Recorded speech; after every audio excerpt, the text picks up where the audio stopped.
this regard, do you think the BSP does not raise it? How many times have you had the Parliament debate issues around sewage workers? Has that never been put forward? It has been. So what are the issues that come up? As Sushmita ji said, sports, drugs. I'm not saying that these are issues that shouldn't be discussed. Obviously, that needs to be discussed, and it will be discussed. But at the same time, how many issues that have come forward from the opposition? A lot of the times, the opposition puts forward areas which it wants to be debated. For example, one of them is what Sushmita ji just mentioned. There was last time the issue around the Hindenburg report. There was various other areas. And what you saw at that point was that the Treasury bench was demanding an apology from a leader from the opposition. For some statements made outside Parliament. But to sort of put a final point to it, I still feel that it has to be a give and take game. And in democracy, all members, they are representing about approximately 2 million people, 2.5 million people. And they have things that they want to put out there. And that should be given space. And, the opposition really does come out with the mood of the nation. No, so I get your point about being able to raise issues of your constituency. You, of course, come from Lok Sabha. And, of course, raising myriad issues that may concern the public. Now, I see many parliamentarians make decent effort in raising those issues. I don't think there's a dearth of those issues. They raise this in question hour and things like that. I am particularly talking about stalling the proceedings for politics. Yes, GVL, you want to come? No. There are interventions like 0 hour, where every day you get to 20 MPs at least get to speak about 20 different topics. There is also an instrument called special mention. There again 15, 20. Because of disruptions, what is happening, the entire day's proceedings are getting completely wiped out. It's actually a big, I agree with him. The members of parliament who want to raise their constituencies issues, they are not able to raise because the entire 0 hour, the moment House convenes at 11 o'clock, immediately the noise starts. There have been appeals from the chair several times not to disrupt at least the 0 hour or the question hour where ministers come and reply to a whole range of questions. The opposition is doing a great disservice to the people of this country by not even allowing ministers to reply. Okay, another quick point. You see, whether it is price rise or whether it is Hindenburg report or anything under the sun, in the last session was a budget session, which began with the address of the Honorable President to both houses of Parliament. President's address covers every gamut of governance, practically everything that government does. And budget session talks about you can raise, while speaking on the budget, you can speak on any topic concerning economy. There is no restriction. Your party gets, the Trinamool Congress possibly gets an hour. In that 1 hour, you can choose to speak only about price rise. But why did you stall the entire House? You could have spoken. In fact, some members had spoken about Hindenburg report also. It was not removed from the records.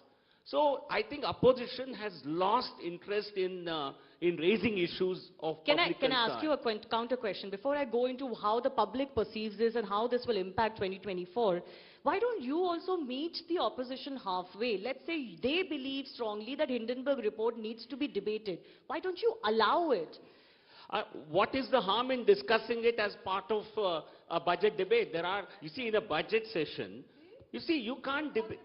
No, this is not bullying. You are trying to only gain news headlines by raising issues on disrupting the House. You think disruption gets you better mileage than speaking on the subject, because I find most of the speeches in Parliament lack the kind of gravitas that you expect. So people come in, make very routine speeches and leave, and the best thing is to disrupt the House, go for the whole day. So I think that seems to have become now, bunking Parliament has become a...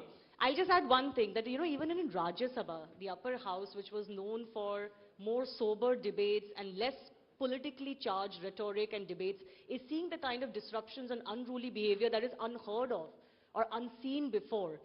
Should the opposition also not take some responsibility for that? You have to, there's a choice you make. There's a choice you make. Either you surrender and be subservient to this government, or you fight back. There are no shades of grey in this in this battle. So you're saying this So, is, and let me tell anything you- is okay yes. inside What house. I am saying is, if today I am going to be relegated, if I'm going to be relegated to a pawn inside Parliament which toes their line, that's not why I'm in Parliament. Then I would go to their party. Today we are in the opposition. We are meant to fight. We are meant to fight for the people.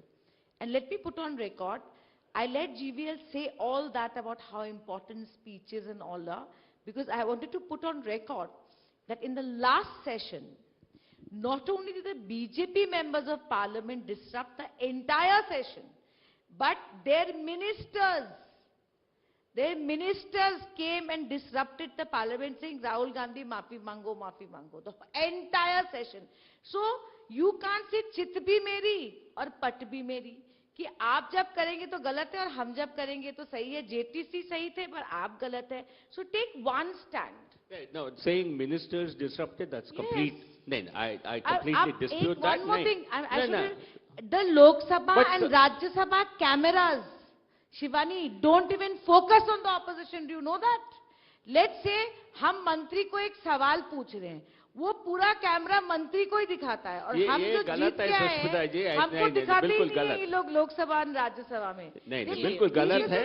This is where we are. This is an undeclared emergency in the country. GVL, very quickly before This is complete. No, ऐसा नहीं है. refute. माफी आपने मांगी No, थी. you see, one second, I'll tell Rahul you. Gandhi से तो I'll माफी tell you मांगी what- थी. One second, I'll tell you what happens. Okay, if you have, let's say I'm a member asking a question to the minister, and if three opposition members come behind me, they hold placards, do you expect Rajya Sabha? It's not. No, this is the only time. This is why we stand behind This is the only them. time. I Because think the carrying camera is placards in the always on them. house. He just proved No, my one second, point. let me complete. Okay, Carrying one by placards inside the chamber is disallowed. And when I am asking a question to the Honorable Minister, your people come behind me and hold placards, and you want Rajya Sabha TV to show that? Obviously, that's the only time when you are not shown on TV. Otherwise, if you वैसे Okay, yes, Ritesh. Sonal You ji know- is also nodding. I'll go to her in just. Yes, Ritesh, very quickly. So, I mean, I would go back to what GVL ji said. Yes. First of all, you know, whether it was the Hindenburg report, it deserved at that point a separate discussion. When I'm debating the budget, I want to talk about many things. You've merged the rail budget also in one singular budget. So there's various topics within the budget that needs to be talked about. And I just mentioned my constituency is the foremost concerned at that point, not the Hindenburg report. It required a separate discussion. That said, I just come back to another thing. नया वाला parliament अगर आपने देखा है, जी. उसका जो well है, वो इतना बड़ा गड्ढा है, उसमें तो जगह भी नहीं है कि आप खड़े होकर के प्रोटेस्ट कर पाएंगे. तो अच्छी बात है ना. अब जब आप उसको चाहे जैसे ले लें, नहीं, बट वेल में आना तो गलत है ना. उसको भाई कैसे बिल्कुल सपोर्ट गलत किया है. जाएगा? बीएसपी तो उसके हमेशा खिलाफ रहती है. हम लोग तो अपने खेमे में रहते हैं, लेकिन वेल में जाते क्यों है? ताकि कैमरा दिख जाए. अब अच्छा. तो वहां पे वो भी नहीं दिखेगा. माइक इस तरह से बनाए गए हैं कि जब आप कटेंगे तो कटी हुई पतंग की तरह चले जाएंगे. कहाँ गए इसका कोई पता नहीं रहेगा. तो One second. Do you have a problem with the new parliament's design, or are you I don't making have a a separate problem. भाई political? देखिए, आप ये तो नहीं कह रहे कि कोई देखिए conspiracy है opposition के खिलाफ? राजनीति में आप क्या दिखते हैं, क्या कर रहे हैं, हाँ.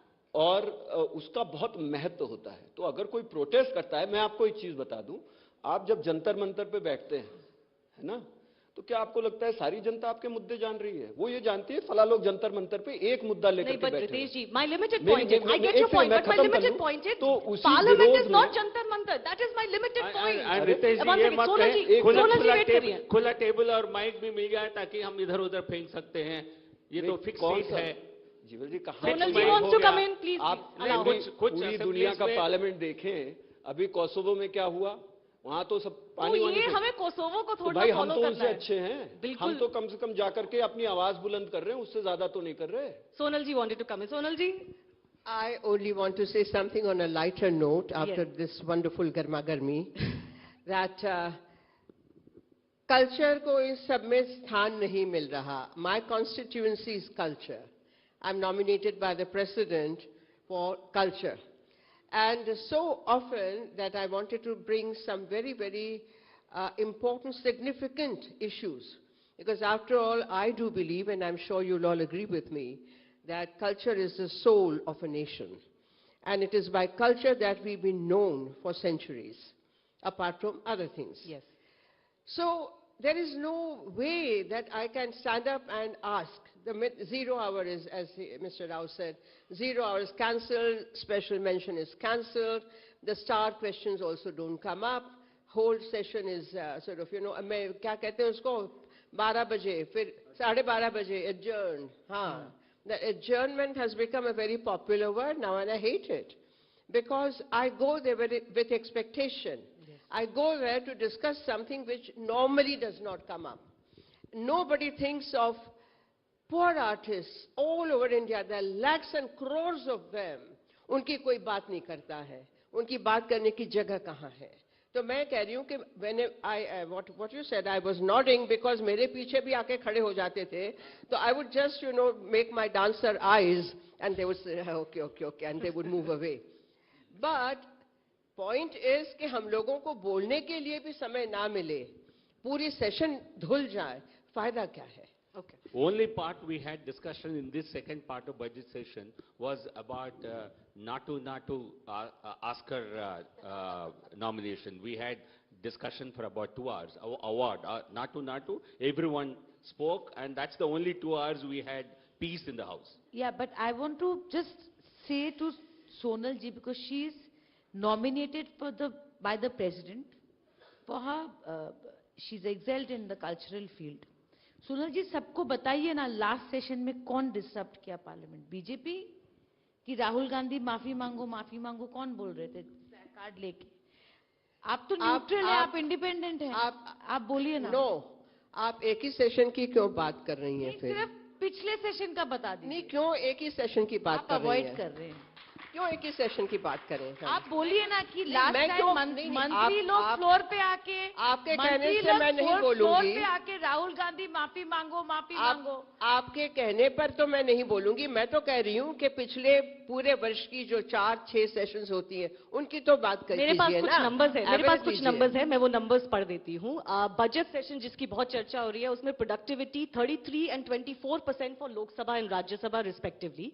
Before that monsoon session last year, both houses less than 50%. A year before that for monsoon session was less than 30% for both houses. So, the public is watching and the public is not interested in कि किसकी गलती थी, किसने नारे उठाए और किसने placard लगाए. Sushmita, let me come to you. Yeah. We are talking about the road to 2024, and I think this is a young India that watches globally the standards set by parliamentarians, Kosovo aside. I don't think we are trying to aim for Kosovo. But, jokes aside, are you as the opposition winning the narrative that you are not being allowed to speak, so this is okay? Or do you think this is going against you? See, Shivani, let me tell you something. When the 2G, 3G scam happened during UPA time, do you remember those days? Yes. What did the BJP do in the parliament? So, you are talking about narrative. See, what the biggest problem is, on the one hand, it is people saying, where is the opposition?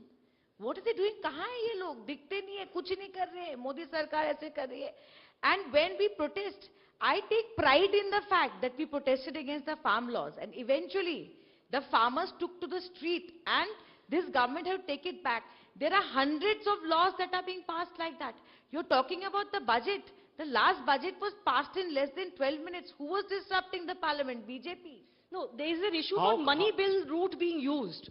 And even on other important legislations, time not being given for proper debate. A number of bills had to be passed in a hurried manner. But you can't hold the entire country to ransom. Just because opposition is not letting parliament function, we cannot have a situation where budget is not passed. Or we don't have, we don't vote on, we don't give thanks to the president address. We don't complete all the parliamentary priorities. There are many bills which require according SC status to certain communities, scheduled tribe status to certain communities, giving rights to certain marginal sections of the society. Just because you don't let the parliament function, what do? We have to pass such bills. They have passed every single bill. And if you, without the opposition. A 3.5 lakh Sushmita crore ji, budget is passed without the opposition has to have feel that responsibility. Why did you not even participate in discussions where there was no disagreement? We There have are the many bills. responsibility to raise Yes, Shalini. inflation. We have the responsibility to Shivani. raise price rise.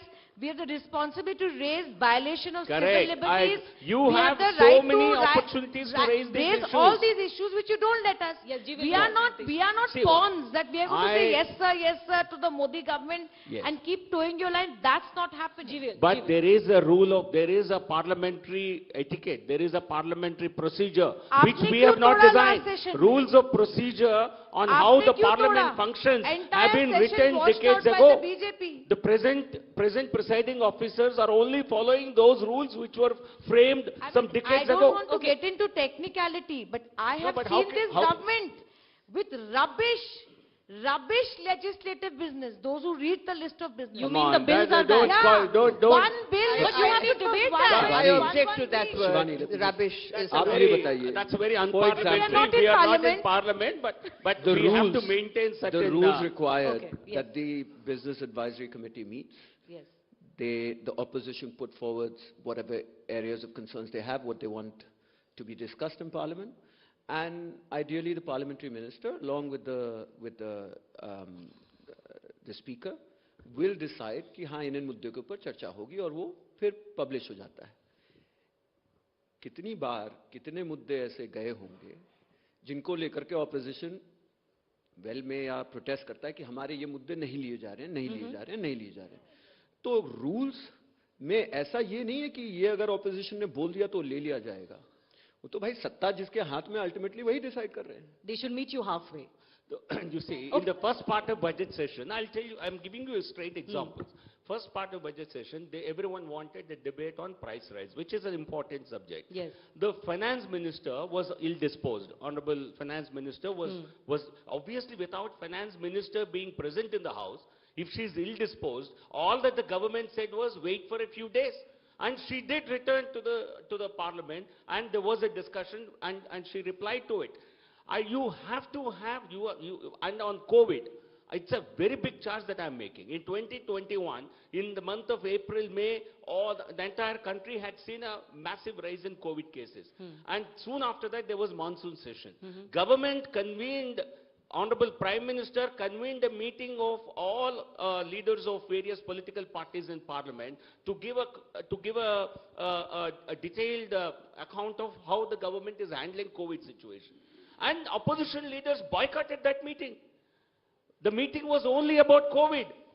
And if you don't have sincere seriousness I get your point, and I think I can add one thing. Another criticism which has been leveled on the opposition is कि president speech को क्यों boycott करना? ये भी एक नया trend शुरू हो गया. TMC, Why I think, boycott is the one of them. president's speech? Yes, Sonal ji, very quickly before I move to opposition. Yeah, I thought you were going to talk about election 2024. Yeah. And- But this matters to our democracy, and elections are all about democracy. So, you know, what the public is watching is also very crucial to what the public will vote on. हम वो चिराग हैं जो 100 आंधियों पे भारी पड़ते हैं. जी. हम वो चिराग हैं. अब आप जिसको चिराग समझो वो है, लेकिन नहीं, मैं हम तो कौन हूं. है इसमें? हाँ, आप समझिए कौन है.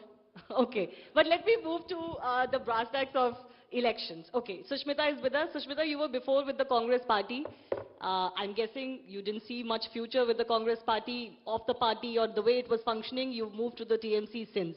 Now the TMC and the Congress want to come together, even though they're fighting in Bengal, but nationally they feel they can do well in an alliance.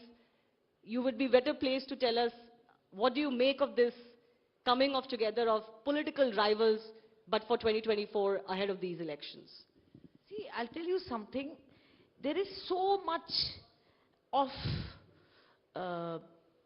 commenting on opposition unity. Oh, will they make it? They won't make it. Oh, they are bickering. Oh, this, oh, that. And you see, let me tell you something. This sort of unity is happening on both sides. Okay? It is not just 26 parties coming together in Bangalore. Now BJP is also hankering back to their alliance partners. You see what I mean? So it is very simple. BJP is apprehensive about their results in the south. There's a big push there, as you can see.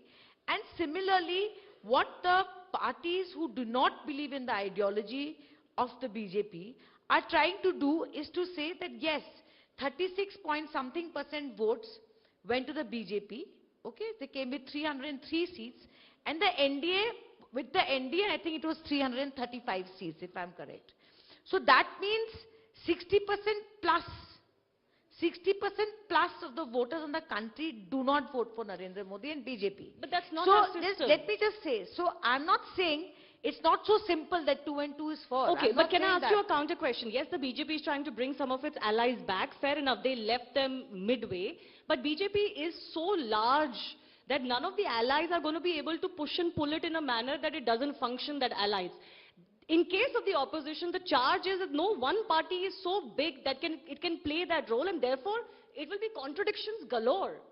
See, I'll tell you something. Let me, for the sake of the audience, tell you a very basic thing. See, there are around 180 plus seats in which there's a direct contest between Congress and the BJP. There's no third party. Okay? That's Congress's bastion, and whether we like it or not, you said I left the Congress. I don't want to get into that. That's not the topic of discussion today. The fact is, they are the party with the second largest share, vote share in the country. So, they have to fight where they are strong, and the other parties who are coming together, whether it is the RJD, whether it is Nitish Kumar ji, whether it's Mamata Banerjee ji, they have to fight in their bastions. Okay. So where is the confusion? Today you're talking about bickering and fighting and this, that. Look, politics is very dynamic. There was a time when Modi ji in his campaign says, ye to baap beti ki sarkar hai, but he tied up with Mufti. Okay. Mehbooba. So these things are dynamic. I have 30 seconds left. I'll let GVL respond to how nervous are you about this, because this time the effort seems to be more concerted and more confident than last time. Yeah. The opposition effort. With a great deal of nervousness, we are confident of winning 350 seats in 2024 for the BJP alone. 350 for the BJP. For the BJP alone. And with the same nervousness, we will ensure that nobody in the opposition again gets a leader of the opposition status. Our leader, the whole NDA stands behind Honorable Prime Minister Modi as the leader.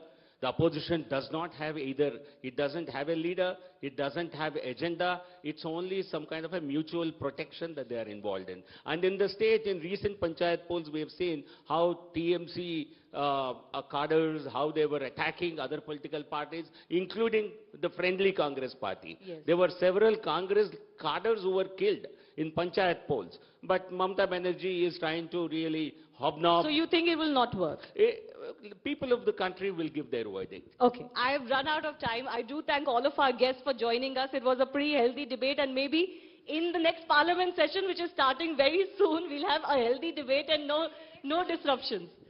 Thank you very much. Thank you. Over Thank you, Shivani. Thank you, Shivani, for moderating that super panel, and thank you so much, our distinguished guests, for joining us on this conversation.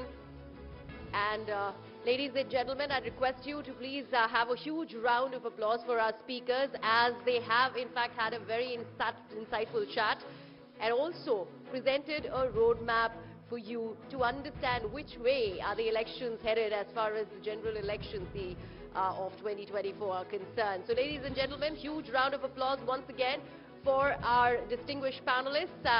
And with that, let me take this opportunity to move to our next guest this evening, who is a diplomat turned politician and is one of the few Indians to preside over the United Nations Security Council and the only one to have chaired its Counter-Terrorism Committee. He is currently at the helm of departments and ministries that play a critical role in influencing India's growth story. As a Minister for Petroleum and Natural Gas, he is focused on increasing domestic production of crude oil and natural gas, alongside generating a gas-based economy that entails a renewed focus on improving the availability and the utilization of cleaner fossil fuels. And as Union Housing and Urban Affairs Minister, he has an overarching mandate over the development of urban infrastructure. Ladies and gentlemen, please welcome the Honourable Minister, Mr. Hardeep Singh Puri, and joining him is Shivani Gupta.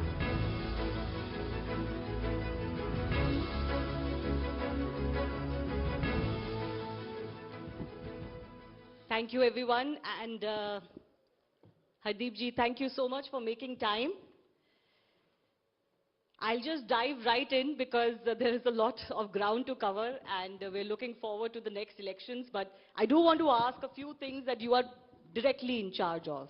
Now, when we talk about the 2024 elections, one of the consistent and strongest attacks against your government is on inflation.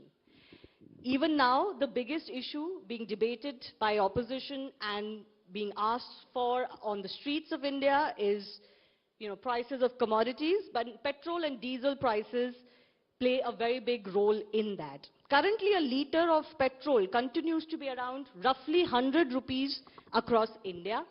In January 2019, before your last government came to power, petrol was 68 rupees. Since then, it once became 75, it became 83, and is currently, for example, 96 in the national capital. So my first question to you is, hasn't the government failed, and you're the Petroleum and Natural Gas Minister, in mitigating this stress on the common public? Let me start by thanking you and your esteemed channel, CNN News18, for having me here. And thank you also for giving me this opportunity to nail the lie right at the outset. You said there has been some criticism against the government. No, there's no criticism against the government. There is a false canard which has been spread against the government that prices are very high. It used to be 60 rupees then. I mean, why don't you say in 1973 it was probably 4 rupees or 5 rupees? You have to see what is happening in the world today. And I have some statistics which I'm quite happy to share with you as to what is happening to global prices during a pretty representative period. Now, I have some figures here for June 2021 and June 2023. Yes. In terms of global increases, okay? And some of the figures that stare you in the face is that even in a highly developed industrial economy like the United States, which is a $24 trillion economy or $25 trillion, the price of petrol has gone up between June 21 and June 23. It has gone up from 59.58 to 77.55, which is an increase of 30%. We have these numbers on our screen.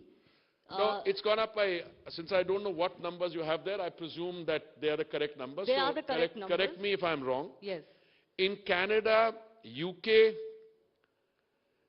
in Nepal, in Sri Lanka, in Bangladesh, petrol and diesel prices, if you compare that,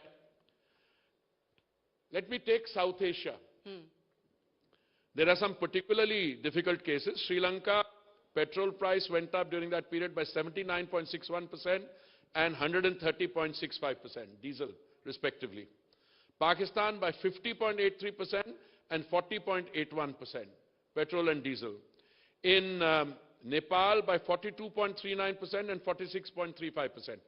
Now, my submission to you is that you compare products and prices which are broadly similar. I mean, if you're a trade negotiator, there's a term, produce similar. You can't compare an elephant with a horse. They are different.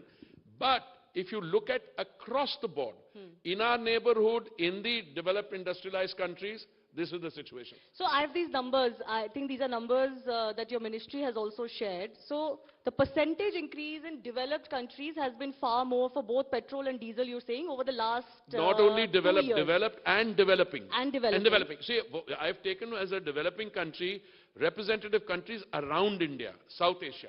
I can take... My only question to that would be that should we compare ourselves to a Sri Lanka, to a Pakistan, to a Nepal? No. So then do me a favor. Yes. We are the 5th largest economy now. We were the 10th largest. We're going to be the 3rd largest economy, say, in a year and a half's time. Compare me to the United States. Compare me to Germany. We are still much lower. Our increase has been 2.36%. Germany's increase is 19%. So you can't have have it both ways. That don't compare me with the developed countries around India. You can compare me with the industrialized West. on all accounts, this was achieved essentially because the Prime Minister was able to reduce the central government excise duty on 2 occasions, November of 2021 and May of 2022. Now, if you see the differences between the state governments, there's a marked difference. If you bring the statistics on and the state governments, see the BJP-ruled states and the other ones. Can we have those numbers on the screen as well? So your point being that you've done what you could do, both in terms of international pressures on crude pricing because of the Ukraine war, and internally also BJP has done more. Have I got it right? No, no. I would, if I were you, I'd be more generous in terms of the appreciation. I would say you have done what you can, which means I'm throwing up my hands. No, we've done remarkably well. Petrol price comparison, let me give you. USA 30%, Canada 30.15%, Canada 24%, France 22%, Germany 19%. These are all increases. Spain 17%, Italy 14.6%, and India 2.36%. You are 1/5 of the lowest, that is 10.93%. It's UK. You're 1/7 of the Italians, and you're 1/15 of the US. These are increases. Now, why do I say that this is something that ought to be acknowledged in the first instance? And after you acknowledge it, you say, all right, we're all in it together. If international prices go up, there's a reason for that. 85% of the crude that you consume in India is imported. Why is the international price going up? Because there is a producing countries grouping. I am deliberately not using the word cartel. They want to control the amount of energy or crude oil which is released in the market. And if you ask them about prices, they will tell you, we don't control the prices, we only control the amount of crude that comes in. Now, if you tell me, if you're an undergraduate student of the situation, you'll know if the amount of crude oil required is curtailed, prices will go up. And yet prices have, because we have played the market card, by and large we've been able to hold ground, and our oil companies took a big beating. The central government, at a time when it was feeding 800 million people free food, free rations, dry rations thrice in a day, they still did not increase prices. So what's happened today? Prices haven't gone up, as far as I remember, for 1 year, since April of 2022, and the percentage decline. Okay, in real terms, this is a decline, because you've got a dollar exchange rate somewhere in between also. But all said and done, we have managed to do this. Now, you can say, what more do you expect to do? And that is where I would be more positive, but let me first do some comparison.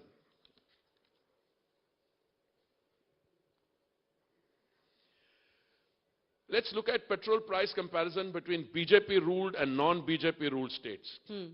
I think anyone who has looked at this should stop talking about. This is what my headline drafting friends here call Pardafash. Is that correct? Okay. In Gandhinagar, the price, and in Jaipur, the price difference is 11 rupees 85 per litre. When you go and fill your tank, you don't fill 1 litre. How much you fill?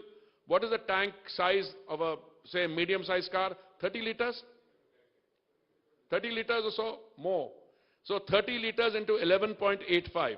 So if you were filling up a car in, say, Gandhinagar, and the difference in Jaipur, the difference would be something like 450 rupees per fill. If you look at the difference between Guwahati and Kolkata,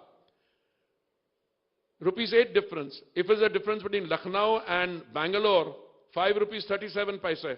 And between Goa and Raipur, 4 rupees 77 paise. In each case. So, my submission to you, madam, even at the risk of saying something which is self-serving, and I'm very proud of being able to do that, this is not criticism. This is a canard which is sought to be spread, and I think people who throw statistics at us ought to be ashamed of themselves. So you're saying this inflation charge on you doesn't stick, and No, I'm not saying. Will it not hurt you ahead of 2024? No. First of all, I am merely saying that if you look at the one commodity which in your perception contributes to the so-called inflation discussion. I've just given you the hard facts. Let me also give you the facts on gas. Just give me a second.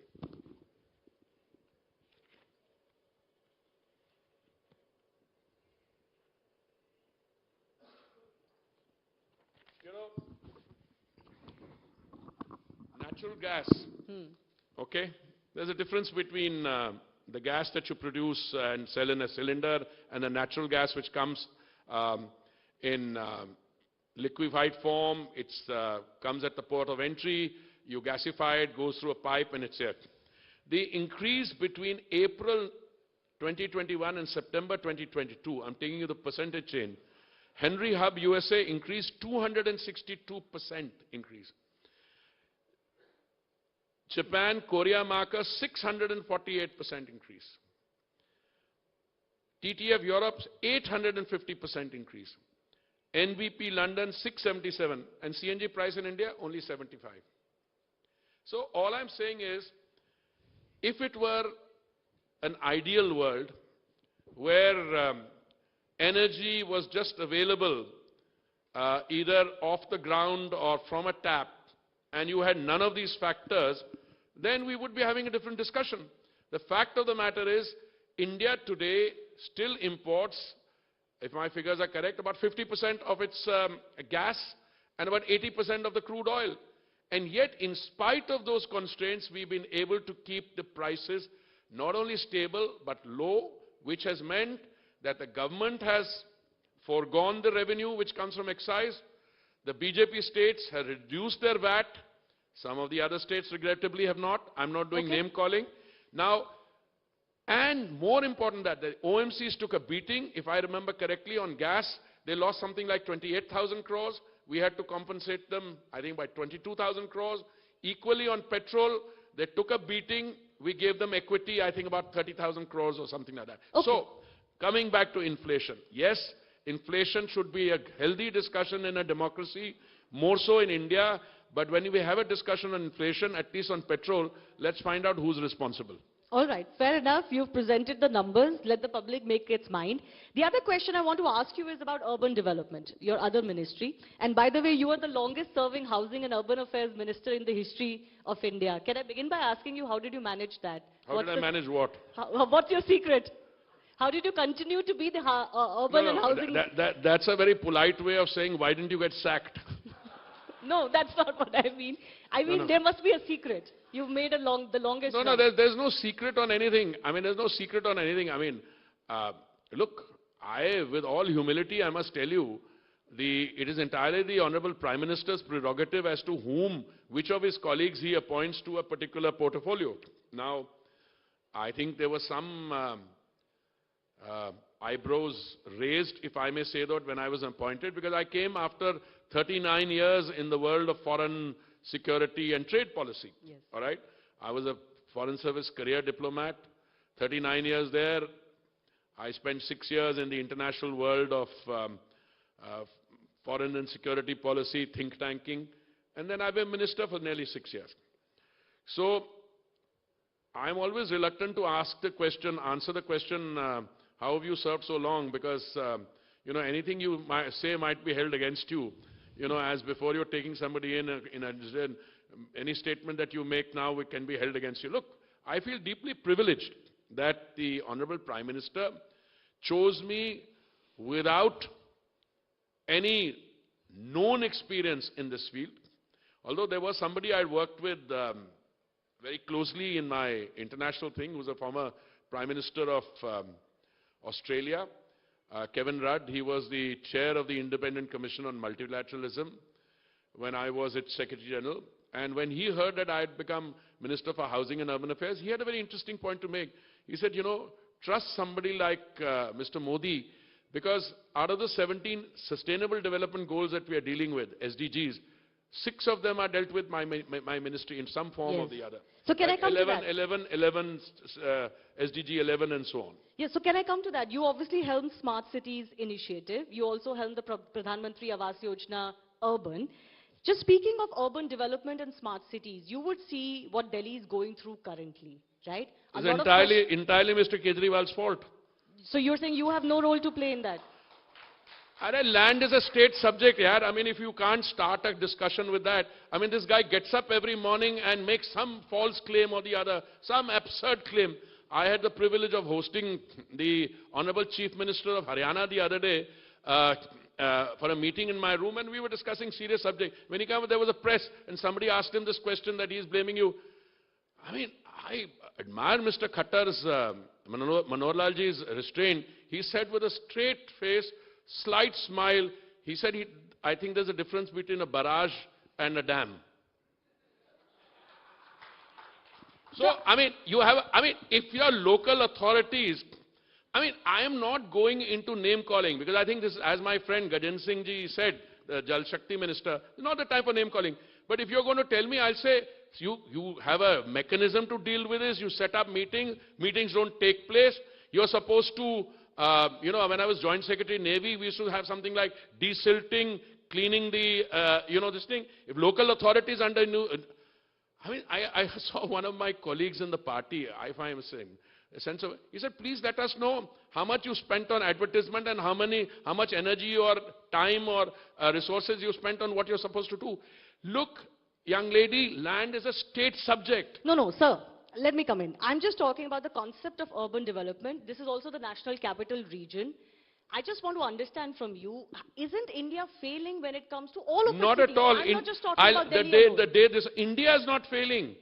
Indian cities. No, this is the same case in Bengaluru. This is the same case in Chennai. The same case in Trivandrum. That's first of all, I think before we carry this discussion too far, there is something called a climate change overall process. All right? These rains, I don't know what your meteorological friends tell you, whether these were the heaviest in 42 years or 50 years. I just saw pictures. New York and other cities have had the most severe rainfall in 50 years. That will take place. All right, so there will be. I am a professional. When I look at a figure, I'll say, all right, we had this last year, we had this previous year. Is it getting better or not? Are you devoting the resources required or not? I'm telling you, I have written N number of letters to chief ministers, to chief secretaries. My colleague has written saying, please, on urban flooding, take the following measures. Some states have, some have not. What happens is, because memory is short, hopefully they'll turn around saying the worst is over, so now business as usual. No, you have budgetary provisions to deal with these things. And some of the things that we are doing in the Swachh Bharat scheme, for instance, are bringing immediate results. What happens? We have now a source segregation at the point of production. Wet waste, dry waste. Then you have collection from the place of production, all right? Now, two things. In 2014, the percentage of waste which was reprocessed was 17%. Today, in the 9 years of the Modi government, that has gone up from 17% to 76%. And we are taking it now for 100% reprocessing. So there is it's a legacy issue. We've inherited a problem. But the assessment comes, are you better off today or worse off? And I make the case to you, we are much better off. Wherever there are BJP governments, I can sit down with you and say, I'm not saying you've been able to get rid of the problem. The remediation on legacy dump sites, the kind of work that is being done elsewhere, yes, we are doing better. I'm not saying this to criticize anyone, because I don't think this is to be critical. Yes. But at the height of the thing when it's taking place, you have ministers of the Delhi government following a shoot and scoot. Arey, uska kya hua? Tumne ye nahi kiya, maine ye bheja tha. You don't fight with your people at that stage. People come into this, roll up their sleeves or their trousers, get into the trenches and solve the problem. That should be the spirit. Okay, but let me ask you, you've recently said that urban planning restricts rather than facilitates development in India. What did you mean exactly, and what are the changes that you would like to see happen in urban? Please give me the full quote, because that's, I think, a very... No, this is from a newspaper report where you said urban planning rules today restrict more than they facilitate development. You would like them to be more wholesome and holistic, so that more development can take place and restrict people more. No, it's very simple. The whole concept of urbanization, you see, before 2014, there was a tendency for people to think this is a problem, we don't embrace it. But Mr. Modi came along and he realized that today you have a very interesting situation. I mean, the statistics will startle you. I think cities account for a very small percentage of our land area. I think if taken together, the cities will not be more than 3 or 4 or 5% city. They account for 60% of our GDP. And it's going up. When in 1947, the urban population was 17%, but the total population was 350 million. Today, our urban population should be 30%, and our overall population would be what, 1.4 billion? So, urban, the capacity to think urban, to plan. I mean, how many universities? It's only after Mr. Modi has come that we are encouraging universities to take up urban studies in their curricula. We are now encouraging newly graduated engineers to first spend 1 or 2 years in the urban local bodies as interns. There's a tulip scheme. So, we are doing that. But it must ultimately include citizen participation. What is the existing system? Existing system is, out of the 4,900 urban local bodies we have, many of them have matured to the point where they're raising, through municipal bonds, they've raised 4,000 crores, I think. But we want everyone to do it. But normally, the traditional style is, if you are a locally elected politician, bhai ye जो लोग रहते हैं तो हमारे ही परिवार के हैं, हमारे साथी हैं, why collect taxes from them? That was the attitude. Today, it's very different. Okay. People take pride. Like, for instance, in the Swachhta Sarvekshan every year, 1 or 2 cities come right on top. One of them, these are in Indore, for instance. Yes. And when the garbage collection van goes out in the morning, there is merriment, there is singing, etc. People realize if you have a Swachh environment, land value goes up. I mean, there's a difference between 2 very famous markets which was given to refugees in Delhi itself. One is very high prices, the other one not so high prices, roughly the same time. So that realization is coming. So it's not the rules, it's the consciousness which must seep into people. That is what I meant. Okay, I want to ask you, move into the realm of politics now, and not just your ministries. I was waiting for that. I thought the whole session was 1 year to go for politics, so I thought... I thought I have the minister with me. I'll ask a couple of questions related to your 2 very key ministries. So you've done that. Now let's come to politics. Yes. So I want to ask you on the issue of infrastructure. Between your ministries and several of your colleagues' ministries, some of the big-ticket infrastructure that is being built, and you obviously helped the Awas Yojana as well. There are like 75 lakh homes that have been already completed. But on the issue of big-ticket infrastructure, the second term of the Modi government seems to be acing that department. My question: what? Acing that department. There's a lot of big-ticket infrastructure coming up across the country, airports, etc., highways, and the government seems to be doing a fabulous job on that. Even the critics would accept. But my question is this.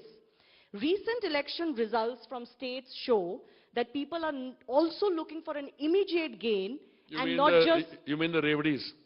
Well, that's the term you use. I don't use them. You use it.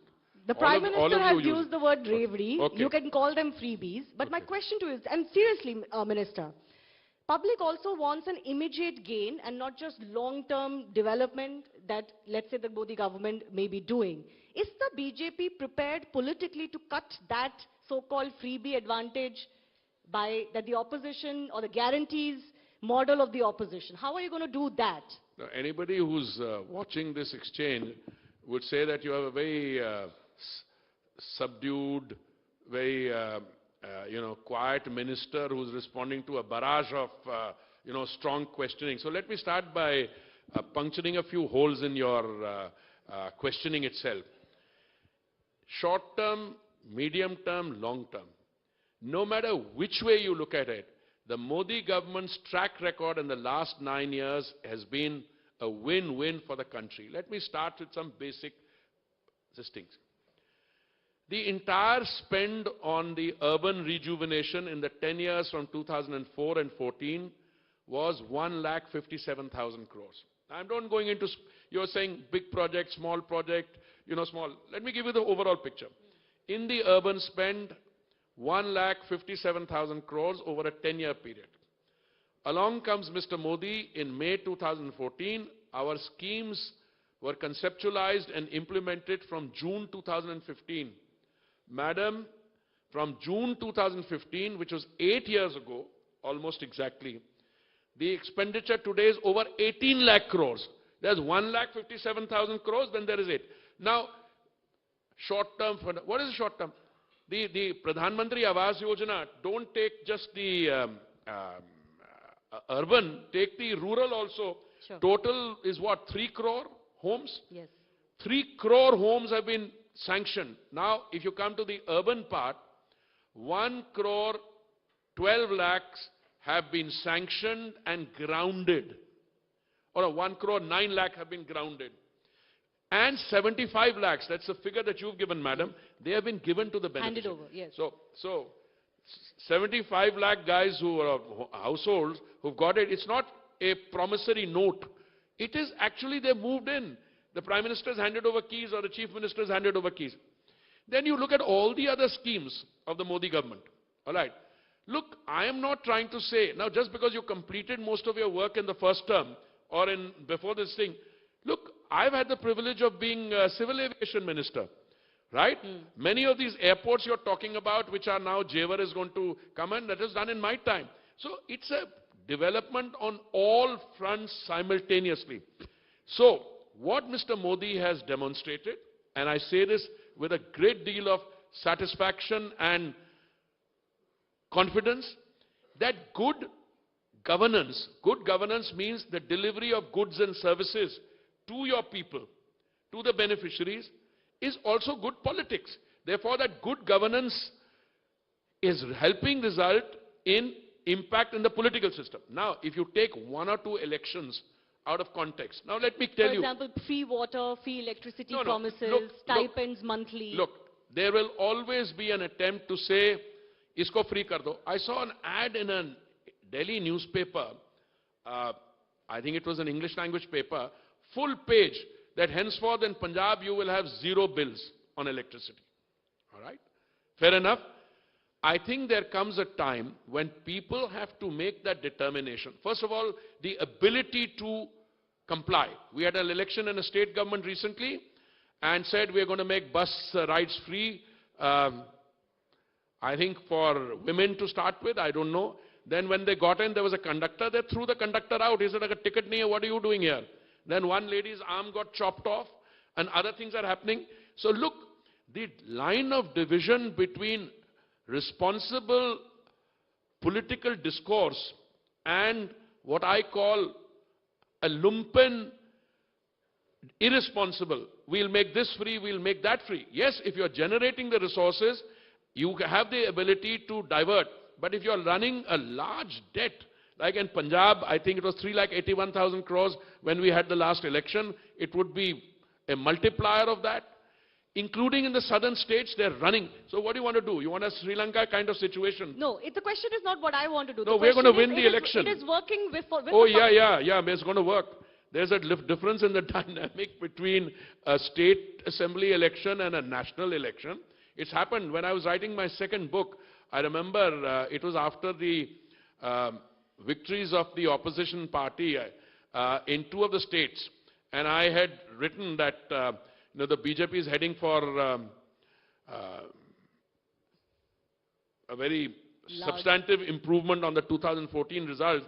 And my publisher sent me a note saying that, sir, would you like to revisit your conclusions on the state assembly results? And I said, thank you very much for drawing my attention. It had crossed my mind. And please allow me to write an extended introduction, which I said, this will result in our crossing 300. So, issue is, yes, there will be attempts to forge unity. You have some meeting taking place, I think, in one of the southern states. Yes. Next time, they'll hopefully go to Himachal, if the rainwaters allow them there and the hospitality is extended. Look, there are fault lines in people. I'm not criticizing them. But, say, we are going to come together with one purpose, which is what? We must ensure that X does not get elected. Is that a plank on which you will go and face the people? When you come before the people, yes, you can say we will make everything free. Everything. from food, electricity, transport, everything. That's a political plank. But you know, the place where they're holding a meeting, they should do some serious introspection even in that city. And I'm very familiar with that city, where what are those promises which were made? How have they been delivered? In Punjab, they said any person who's got an educational qualification beyond a point, 1,000 rupees mahina for every bitya in the house, or you know, somebody who's got a degree but doesn't have a job. Now, these are very easy things to talk about. And I think at the end of the day, they start tripping up. But I'm making the submission to you, good governance is equal to good politics, is what Modi ji and the BJP have consistently demonstrated. That will work. So good economics is also good politics, you're saying. That's what Narendra Modi government has shown. No. Good governance means what? You have to make sure that goods and services are delivered to people. I mean, you have very famous people who've been finance minister. They sometimes get up and make all kinds of statements. I read one by the other day. He said, "Ye Swachh Bharat mission hai, kya hai?" So I told my people, take it as a challenge. Find out what this is. And they did. It was somebody's private land. So I said, don't get overawed. You know, when these missions started, people said, "Arey bhai, Swachhta kya hua?" Today, the fear of losing your third-party verification on being ODF, open defecation free, is, believe me, Shivani, a real thing for people. When the Swachhta Sarvekshan takes place, I have ministers of state governments calling me, "Sir, isme weightage kam hai, isme thoda dekh lijiye," which means they care for it. It's the public and a evaluation system which is writing your, what is it called, an annual confidential report on how clean or, you know, correct you've been on that. Okay, so you've taken the question on the opposition unity. I don't need to ask you that. I just want to quickly open up the audience round as well. We see hands going up already. My colleague Shireen is going to get some questions fired in. Thank you, Shivani. Good evening, sir. I am a Vayusainik veteran, Krishan Mitru. I have some urban infrastructure questions on two topics. Number one is Insolvency and Bankruptcy Code 2016 versus the real estate industry in India. Second one is regarding the floods. Coming to the first point, in the Insolvency and Bankruptcy Code, real estates have been driven into the NCLAT, including the home buyers. Now, home buyers have been specified by our present Chief Justice of India, who says that home buyers are consumers. They come under the Consumer Protection Act and not under the IBC.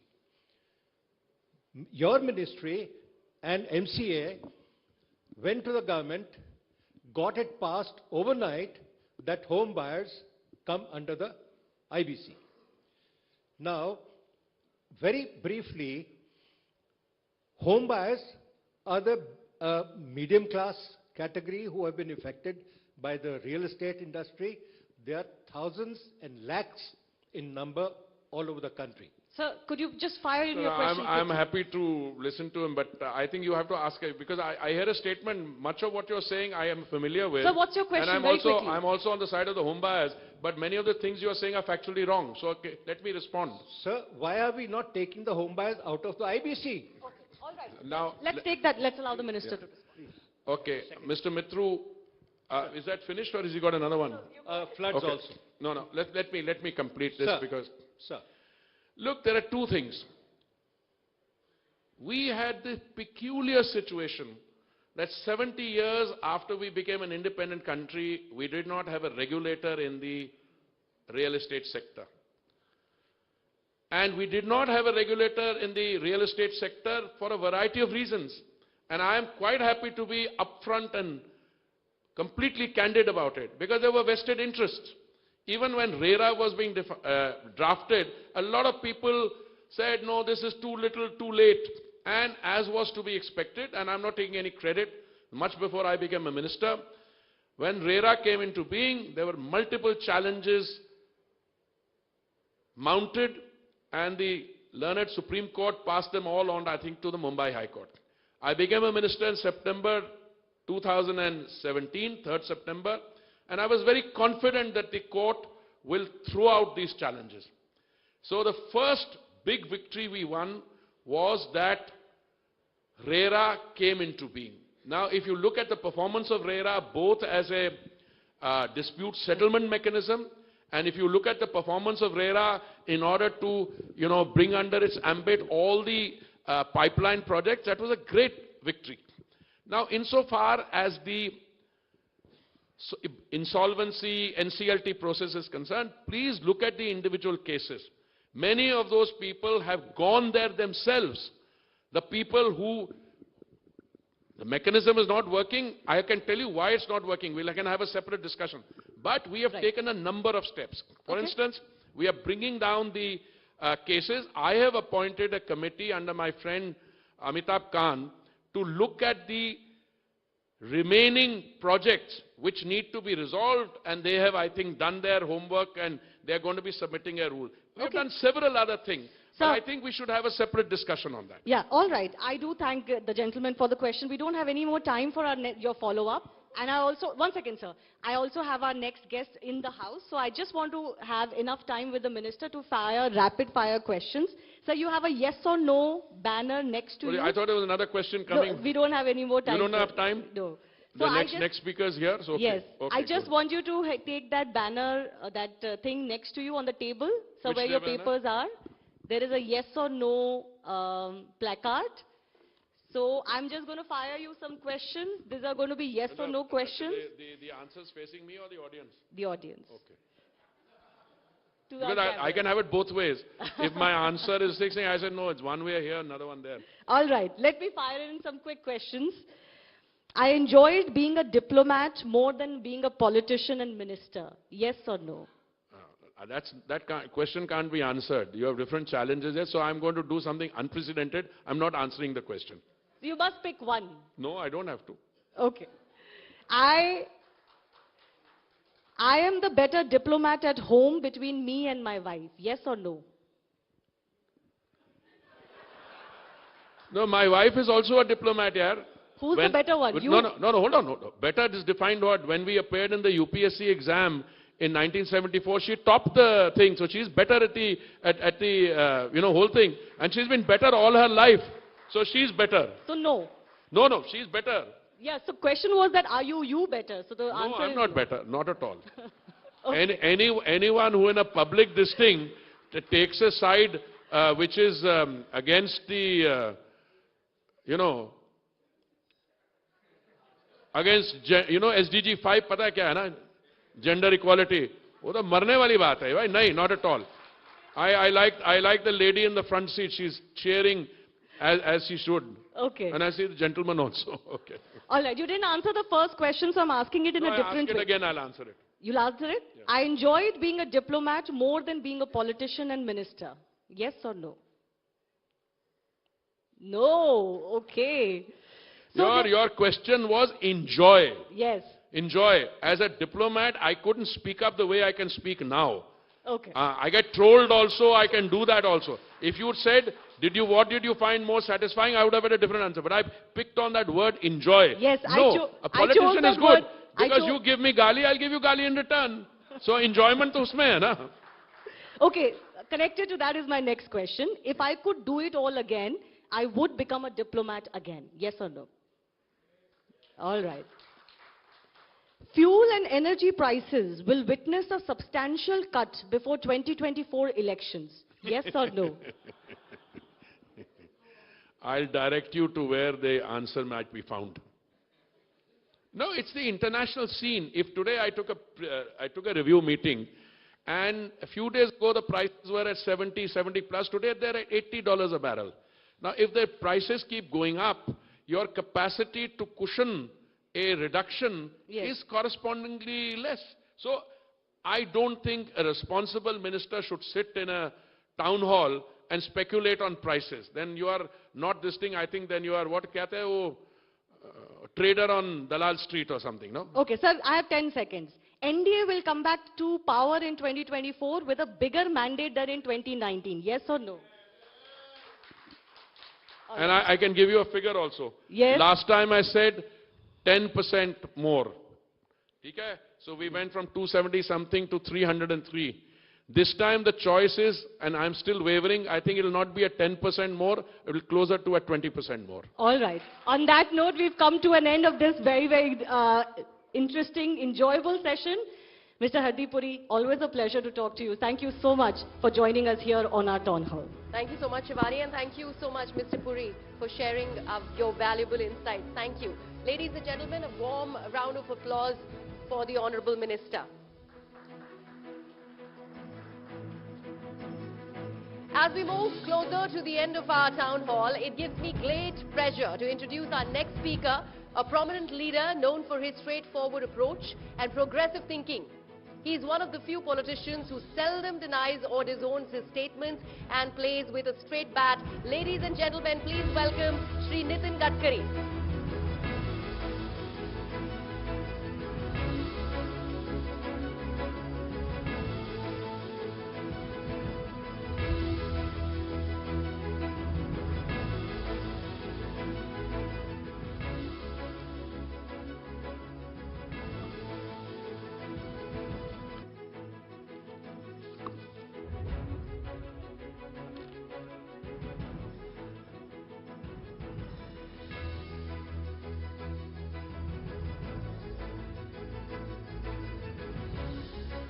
Ladies and gentlemen, let me ask you, how many of you in the top 4 or 5 mantris of this Sarkar have got this gentleman's name written there? Among the top 4 or 5. So doesn't he deserve a bigger round of applause for gracing this CNN News 18 town hall?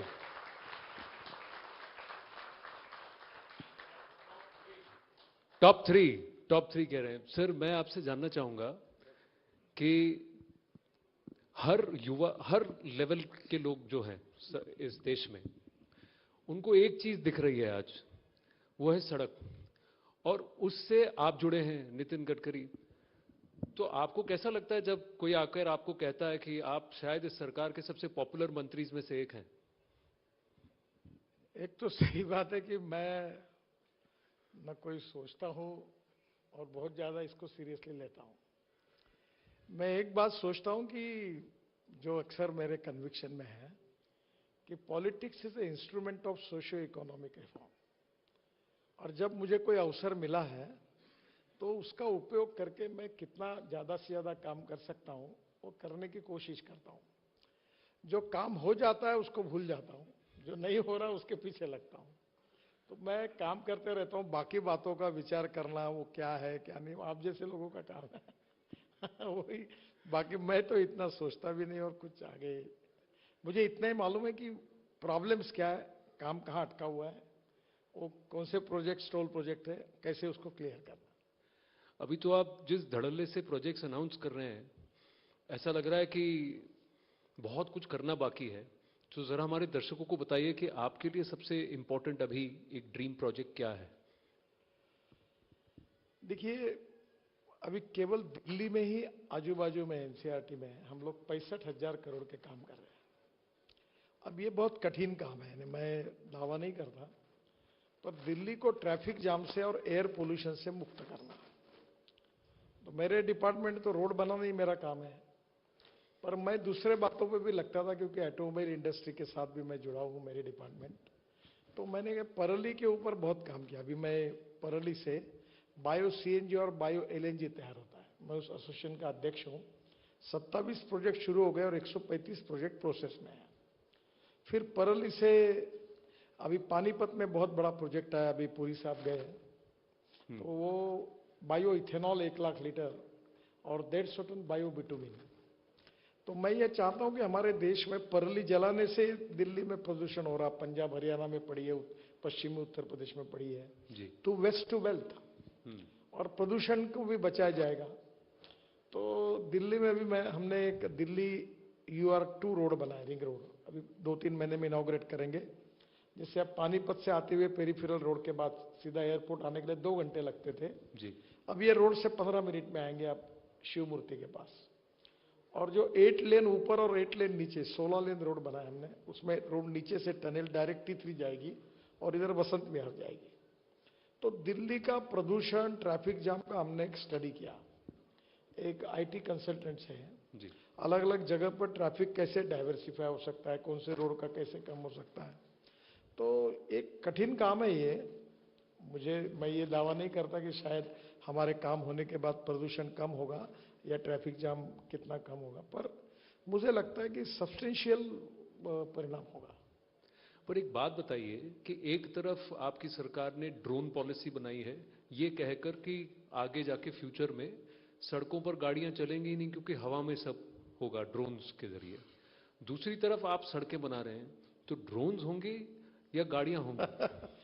आप हिंदुस्तान की जनता पर विश्वास रखिए कि हमारी जनता के पास एक expertise है।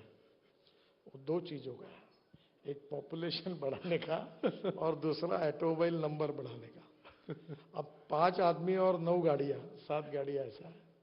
देखो, जैसे मैं electric, ethanol, methanol, biodiesel, LNG, CNG, hydrogen की बात करता हूं, तो लोग कंफ्यूज होते हैं, बोलते हैं आप सबकी बात कर रहे, फिर ये कैसा होगा। मेरा तू चिंता मत कर, ये पूरा आने के बाद भी डीजल पेट्रोल को बंद करना बहुत कठिन है। इसलिए जिसमें जितना दम हो उतना काम करेंगे। वैसे आप ड्रोन से कुछ नहीं होने वाला, ड्रोन के बाद गाड़ियां रहने वाली है। जो इंपॉर्टेंट चीज है कि हम पब्लिक ट्रांसपोर्ट को प्रायोरिटी दें। जी। अब ये दिल्ली का जो पानीपत से मैंने कहा, उस रोड पर मैं इलेक्ट्रिक हाईवे बना रहा हूँ जयपुर तक, प्रोसेस में है। और मेरी कल्पना है कि 3 buses air condition luxury business class जैसे सीट रखकर, और जिसका टिकट रेट डीजल बस से 25 से 30% कम होगा, चाय पानी नाश्ता भी मिलेगा, और डायरेक्ट दिल्ली टू जयपुर 2.5 घंटे में एयर कंडीशन बस में बैठ के जाओगे। क्या बात है। तो ये पब्लिक ट्रांसपोर्ट को बढ़ाना, फिर रोपवे, केबल कार, फेनिकुलर रेल, तो इससे mass rapid transport on electricity, इससे डीजल पेट्रोल का उपयोग कम होकर प्रदूषण कम होगा। अभी इलेक्ट्रिक कार आई, इलेक्ट्रिक बस आई, इलेक्ट्रिक स्कूटर आई। इसी होटल में मुझे लोग पूछते थे बहुत बार 3 साल पहले कि गाड़ी, इलेक्ट्रिक की गाड़ी रास्ते में बंद हो गई, चार्ज कैसे करना, फिर धक्का मार के ले जाना क्या। आप जैसे पत्रकार भी आप नहीं, पर पूछते थे प्रश्न, अब कोई नहीं पूछता। अब electric bus, electric car, electric scooter, electric auto rickshaw, ये ग्राउंड रियलिटी हो गई।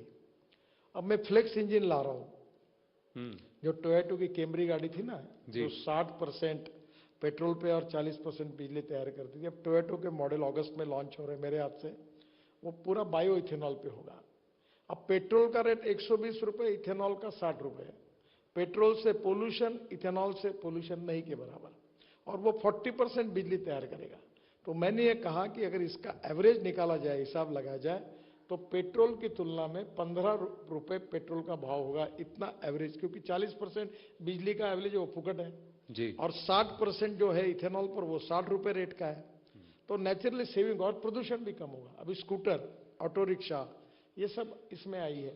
तो आने वाले समय में काफी चेंजेस हो रहे हैं टेक्नोलॉजी में, और एक टेक्नोलॉजी के कारण दूसरा कम होगा ऐसी संभावना नहीं है। नहीं तो आपने जब 15 रुपए पर लीटर पेट्रोल कहा तो सबने उसको पकड़ लिया कि ये कैसे हो सकता है।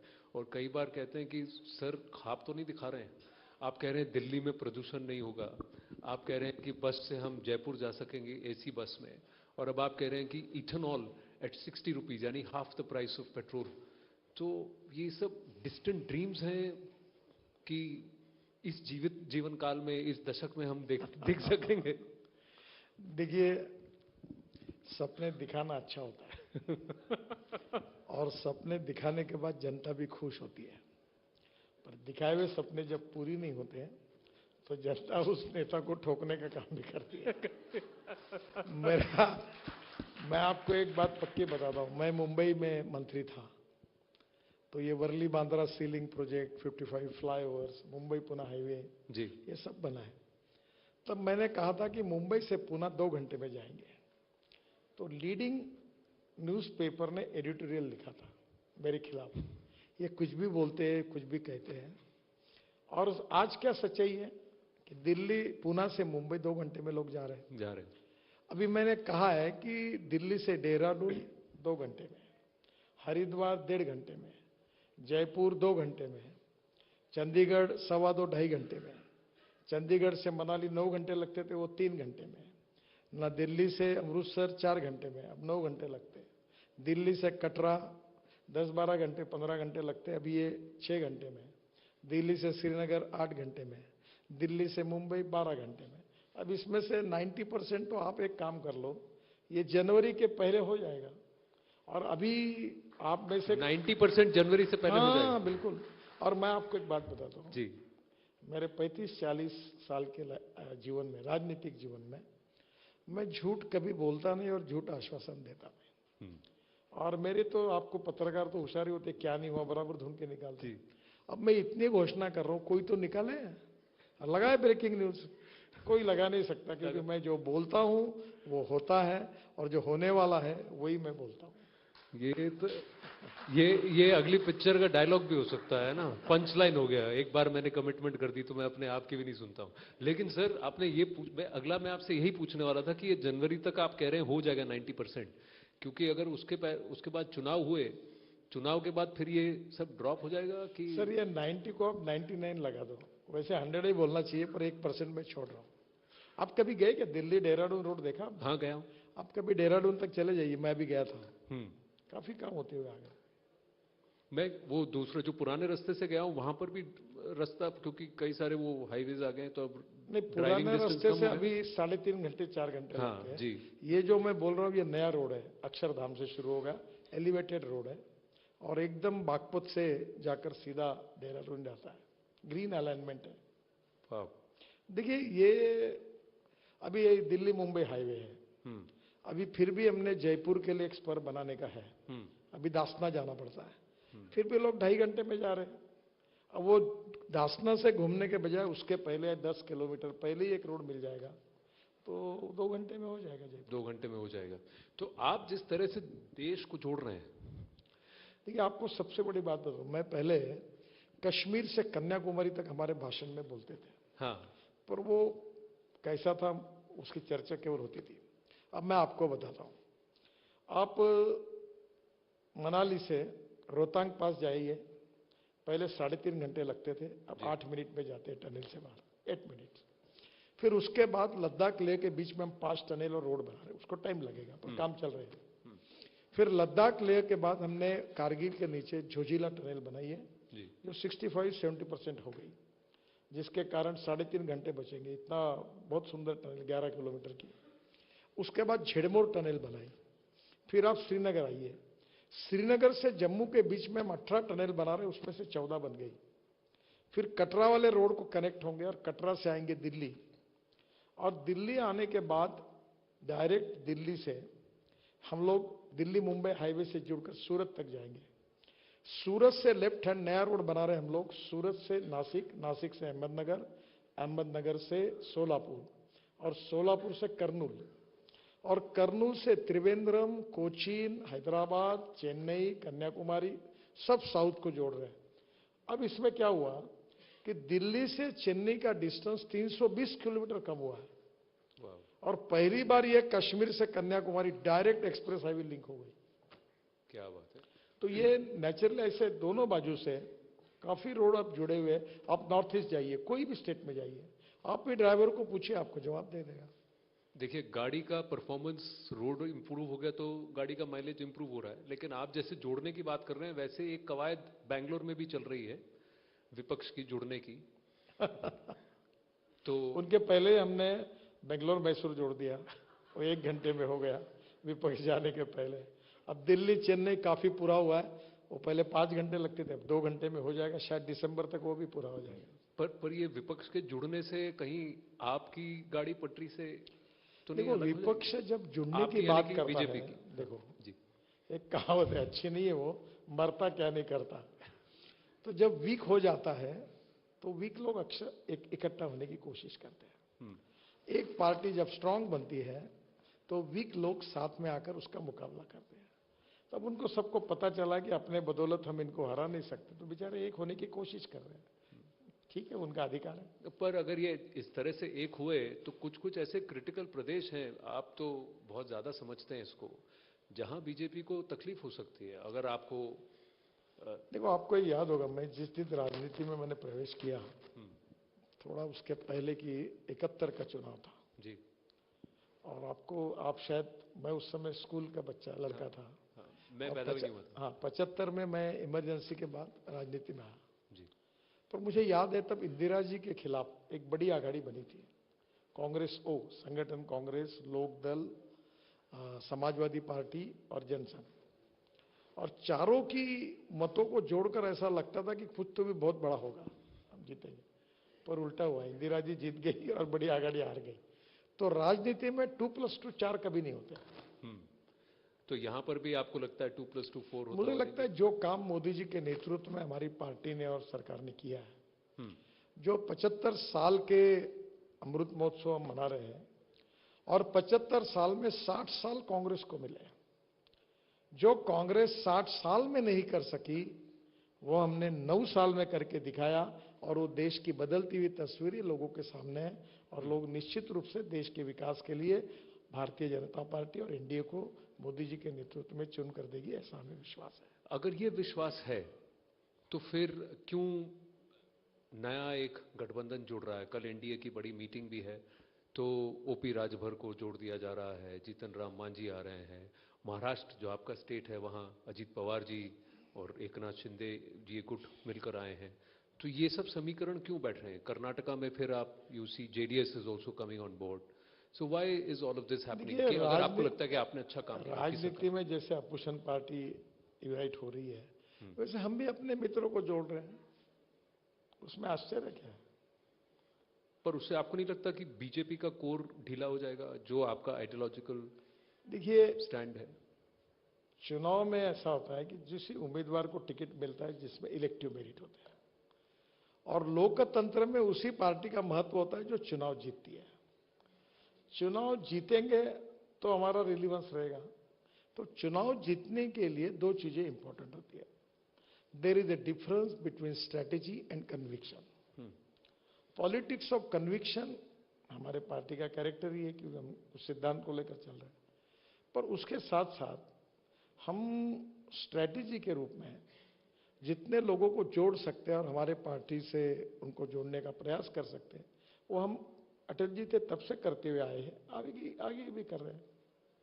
तो उससे आपको नहीं लगता कि पार्टी का जो कोर इथोस है वो डाइल्यूट हो जाएगा? ऐसे जो हमारे पास आते वो हमारे जैसे बन जाते हैं। तो उससे जुड़ा एक और आरोप आप पर है कि आप पर यानी कि बीजेपी पर है और सरकार पर है, ये वॉशिंग मशीन वाला, कि जब तक वो विपक्ष में है या आपके साथ नहीं है तब तक वो बुरे हैं, जैसे आपके साथ जुड़ जाते हैं साफ हो जाते हैं। अब ये तो मुझे पता नहीं है, पर एक बात जरूरी है कि politics is a game of composition, limitations and contradictions.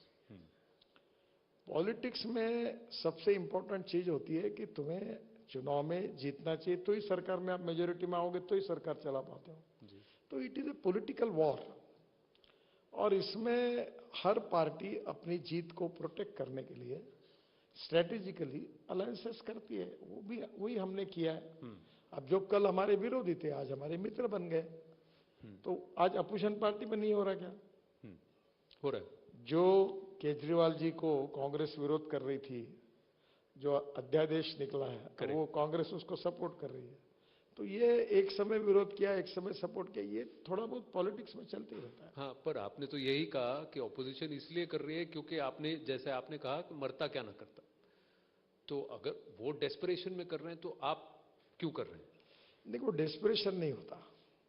Her party जो भी कुछ करती है वो अपने जीत के लिए करती है, अपने जीत को सिक्योर करने के लिए करती है, और लोकतंत्र में ये चलते हुए आ रहा है। यानी आज नहीं, इमरजेंसी के बाद जब सभी पार्टी को लगा तो पार्टियां डिसॉल्व कर दी। उस समय जनसंघ था, जनसंघ को डिसॉल्व किया गया, जनता पार्टी बनी जी। तो ये जो होता है, ये पॉलिटिक्स में इस प्रकार से एडिशन, सब्सट्रैक्शन, मल्टीप्लिकेशन होते ही रहता है। It is a part and parcel of this game. तो इन दिस केस आपको लगता है कि इन द लास्ट 9 years जब क्रिटिकल रेजोल्यूशंस और क्रिटिकल लॉज की बात आई है और क्रिटिकल चीजों पर जब तवज्जो की बात आई है, तो क्या सरकार अपनी बात सही रख पाई है, या फिर कहीं ना कहीं विपक्ष का नैरेटिव वो हावी हुआ है? फार्म लॉज को देख लीजिए, सीएए को देख लीजिए, या फिर core agenda of the Jana Sangh से जो रहा है, 3 चीजें रही थी। एक था 370 हटाना, दूसरा था राम मंदिर के लिए आंदोलन करना, और तीसरा था यूसीसी। इन यूसीसी को ही ले लीजिए, आपको लगता है you've got the narrative right, you've got the mood of the देखिए, people on आज board? तो ऐसी स्थिति है कि कॉमन सिविल कोड के लिए अपोजिशन पार्टी में भी सपोर्ट है। एक बात मुझे बताइए जी। कि मुस्लिम देशों में भी एक कायदा नहीं है? वहां ऐसे कोई मुस्लिम देश है कि जहां उनके लिए अलग कायदा है? ये वर्ल्ड फिनोमेना है और मानवता के आधार पर, समता के आधार पर, सोशल इक्वलिटी के आधार पर पूरे समाज के लिए एक कानून होना चाहिए। इसमें गलत क्या है? ये किसी धर्म के खिलाफ नहीं है, ये सोशल प्रोग्रेसिव थिंकिंग है कि समान सभी लोगों के लिए एक कानून हो और इसमें सभी पंथ, धर्म, संप्रदाय मिलकर उसके लिए एक कानून होना, ये देश की यूनिटी को और इंटीग्रेशन को मजबूत करेगा और इसलिए बीजेपी को छोड़कर बाकी भी लोग इसका सपोर्ट कर रहे हैं। पर आपको लगता है कि ग्राउंड से ये एक आवाज निकल के आई है, ये टॉप डाउन हो रहा है? कई बार ये देखा जाता है जब टॉप डाउन करते हैं तो वर्क नहीं करता। सर, ऐसा है कि लोगों के मन में ये भाव है तो ये ऊपर से आया है। अब राम मंदिर बना, ऊपर से आया कि नीचे से आया? पर कोर्ट से लेकर सबके भाव से आया था, बन गया 370। आज कितना कश्मीर विकसित हो रहा है, आईआईटी, इंजीनियरिंग कॉलेज, एम्स आ रहे, आज इतनी टनेज बन रही, रोड बन रहे, टूरिज्म बढ़ रहा, टूरिस्ट की संख्या दुगनी हो गई, जिसके कारण एम्प्लॉयमेंट पोटेंशियल बढ़ा है।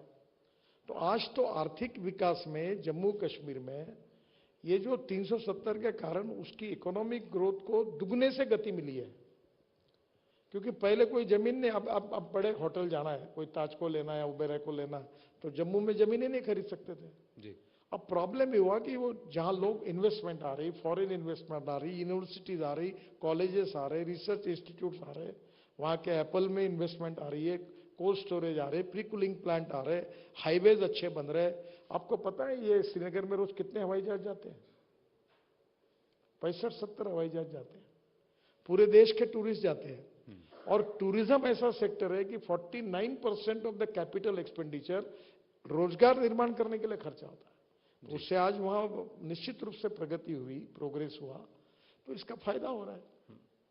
पर आपने जम्मू कश्मीर का हवाला दिया, आपने कहा कि देश भर में काफी कुछ बदल रहा है, विकास हो रहा है, पर क्या आज विकास के बेसिस पर आप कॉन्फिडेंट हैं कि फिर से 300 का आंकड़ा पार करेंगे 2024 के चुनाव के मद्देनजर? या आपको लगता है कि कहीं ना कहीं जनता इसको अब स्वाभाविक मान लेती है? हाँ, आपका काम है रोड बनाइए, आपका काम है पानी लाइए, आपका काम है बिजली दीजिए, तो इसके लिए मैं आपको एक समय जो पॉलिटिक्स था वो डोमिनेटेड बाय 3 C's था, कैश, कास्ट एंड क्रिमिनल। हाँ।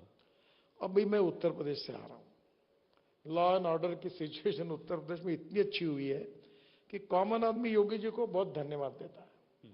तो अभी ये रेफरेंस नहीं रहा कैश, कास्ट एंड क्रिमिनल।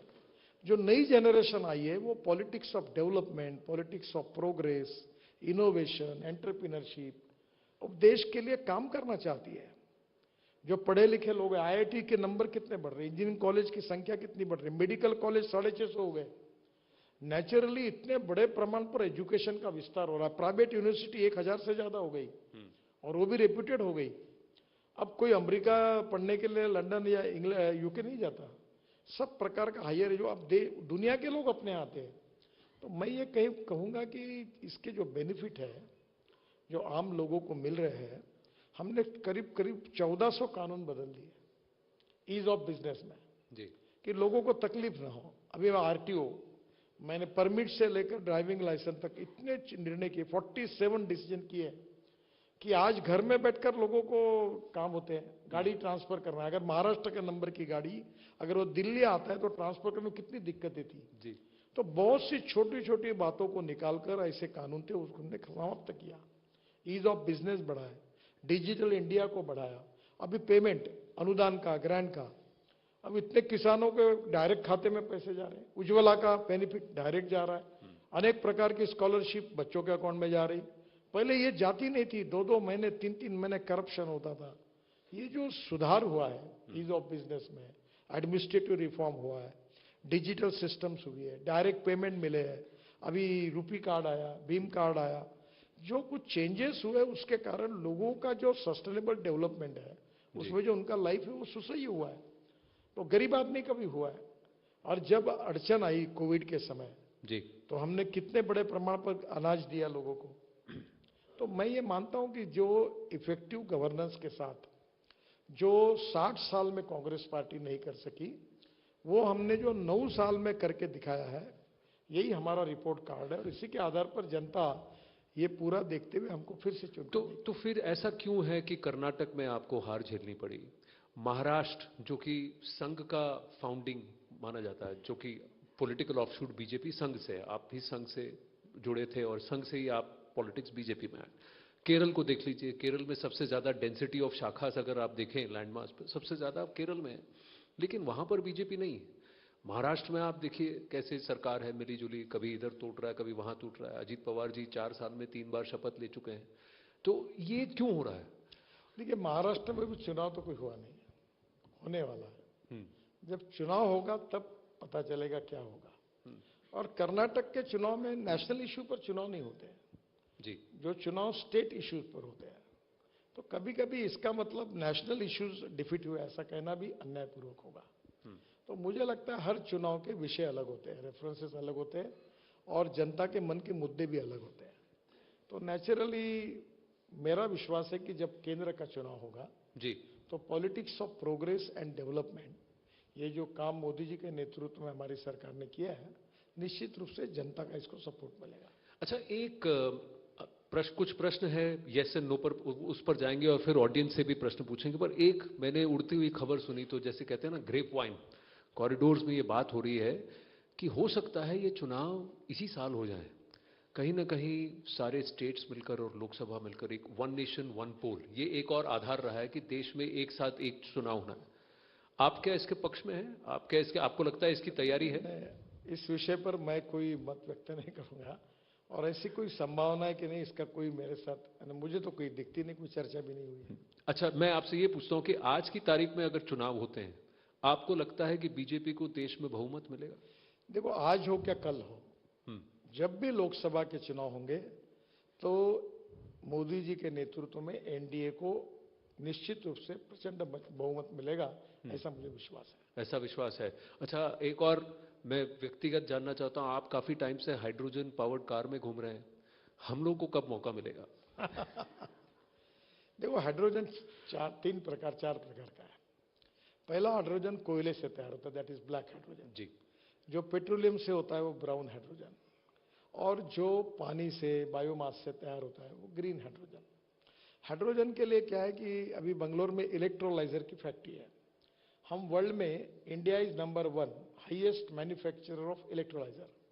तो इलेक्ट्रोलाइजर के पावर लगती है, तो 1 केजी हाइड्रोजन को 50 यूनिट पावर लगती है।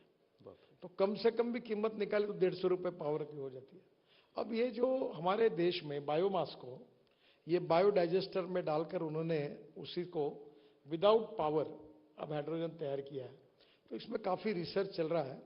फिर हाइड्रोजन तैयार होने के बाद वो गाड़ी में भरना, वो फिलिंग स्टेशन, वो 3.5 करोड़ के। अभी 4 दिन पहले पुरी साहब के साथ मेरे यहाँ मीटिंग हुई थी और मैंने उनको कहा कि इसके फिलिंग स्टेशन के बारे में, इसकी मैन्युफैक्चर हाइड्रोजन मिशन है, अलग अलग प्रकार के IIT इंजीनियरिंग कॉलेज में प्रयोग शुरू है।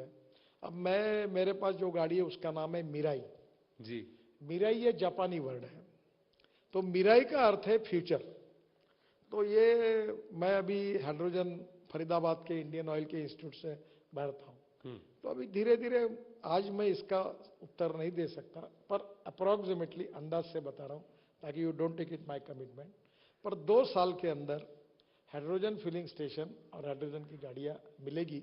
अभी कुछ बसेस भी तैयार की है जी, और टाटा ने भी तैयार किया। और अभी तो एक अच्छी बात ऐसी हुई है कि टाटा और लेलैंड ने IC इंजन में हाइड्रोजन डालने की व्यवस्था की है। फिर कंस्ट्रक्शन इक्विपमेंट में भी हाइड्रोजन आ रहा है। तो आने वाले समय में बहुत, अभी इलेक्ट्रिक में जैसे चेंजेस हुए, लिथियम आयन बैटरी थी जी, अब sodium ion, zinc ion, aluminium ion, नई केमिस्ट्री आ रही। अब जिंक, अभी सोडियम आयन, अपना ये लिथियम आयन बैटरी में हमें जम्मू में एक बड़ा स्टॉक मिला है। हाँ। ऐसा कहते हैं कि वर्ल्ड में से 6% लिथियम वहां है। वाह, और हम 1200 टन लिथियम हर साल इंपोर्ट करते हैं। अगर वो निकल गया तो आज $150 उसकी कीमत जो आ रही है बैटरी की, वो 100 रुपए पे आएगी। तो पेट्रोल और इलेक्ट्रिक गाड़ी की कीमत सेम होगी। We are waiting for that. लोग काम कर रहे हैं, अलग अलग प्रकार के स्टार्टअप काम कर रहे हैं, कंपनीज काम कर रही है। हम बहुत इसमें आगे निकले हैं। 2 साल के अंदर इन सब इसमें काफी चेंजेस दिखेंगे। चलिए, फिंगर्स क्रॉस्ड ऑन दैट। रुकिए रुकिए, ऑडियंस प्रश्न से पहले सर आपके पास वो जो प्लकार्ड है उसका प्रयोग करने का समय आ गया है। आप देखिए, एक तरफ यस लिखा है, एक तरफ नो लिखा है, तो मैं आपसे कुछ प्रश्न पूछूंगा, आप यस और नो प्लकार्ड दिखा सकते हैं। मेरा पहला प्रश्न है, मुझे बताया गया कि आप फूडी हैं, आपको खाना बहुत पसंद है, तो आप डाइट कंट्रोल करने की कोशिश करते हैं पर होता नहीं है? मेरा वजन 135 किलो। वो यस या नो पर बता दीजिए। हाँ, नहीं, मैं अभी काफी कंट्रोल करता हूँ। मेरी नीयत में कमी नहीं आई है, पर खाने में कमी आई है। कभी you can be generous with your applause, ladies and gentleman, please. Thank you. 135 kilo से मैं 90 किलो पे आया हूँ, मेरा 45 किलो वजन कम हुआ है। क्या बात है, लवली। पर कभी आपसे कोई मिलने आया है और खाली पेट लौटा है? मैं खाता भी और खिलाता हूँ। कभी ऐसा हुआ है कि आप कहते कुछ हैं और लोग, मीडिया कुछ और समझ लेती है? यस नो आपको दिखाना पड़ेगा प्लीज। नहीं, ये तो यस। इसका कारण कैसा है कि जिनकी ताकत नहीं होती सरकार पर टीका टिप्पणी करने की, वो डर के कारण वो हमारे स्टेटमेंट को उल्टा तिल्टा करके एक जन वेबसाइट पे डालता है, फिर आप जैसे बड़े लोग उसको न्यूज में लेकर दिखा देते हैं। ये पत्रकारिता ठीक नहीं है। अगर आपको किसी के खिलाफ बोलना है तो तुम्हारी हिम्मत है, तुम बोलो ना, हमारा उपयोग क्यों करते हो? अगर हमने बोला है तो हमारा उपयोग करो। तो यही बात है कि बहुत बार मीडिया में कुछ लोग ऐसे हैं कि जिनको न्यूज तैयार करना, बस सच्चाई से कोई लेना देना, ये नहीं होना चाहिए। We have to maintain the credibility of every sector, उसमें मीडिया भी आती है। सर, आप जो यहां बोल रहे हैं वो वैसे का वैसे ही जा रहा है, तो हम कुछ डिस्टॉर्ट नहीं करने वाले। तो अब आप एक अगला प्रश्न, फिर आपको यस नो दिखाना पड़ेगा। मैंने ये सुना है कि आप डांट लगाते हैं बहुत सबको। कोई ऐसा है जो आपको डांट लगाता है या लगाती है? मैं भी डांट खाता हूं और डांट लगाता भी। तो आप बताइए, कौन आपको डांटता है? नितिन गडकरी जी को डांट लगाने की हिम्मत किसमें है? देखिए, मैं बहुत अच्छी मैनेजमेंट का बात रखता हूं कि ए नाम के व्यक्ति ने ए स्क्वायर काम किया और बी नाम के व्यक्ति ने बी स्क्वायर काम किया जी, तो total work is a square plus b square. But when a and b comes together, thinks together and works together, a plus b bracket में स्क्वायर, तो इसका जवाब आता है a square plus b square plus twice a b, 2ab, and twice a b is the result of collective team spirit. तो मैं जब अभी मेरे अधिकारियों के साथ बैठता हूँ तो मैं उनको बोलता हूँ, मेरा व्यू है, आपका अलग हो तो मुझे क्रिटिसाइज करिए, डोंट बॉदर जी, मैं आपकी बात को समझने की कोशिश करता हूँ। आइदर यू कन्विंस मी और कन्विंस बाय मी। ठीक।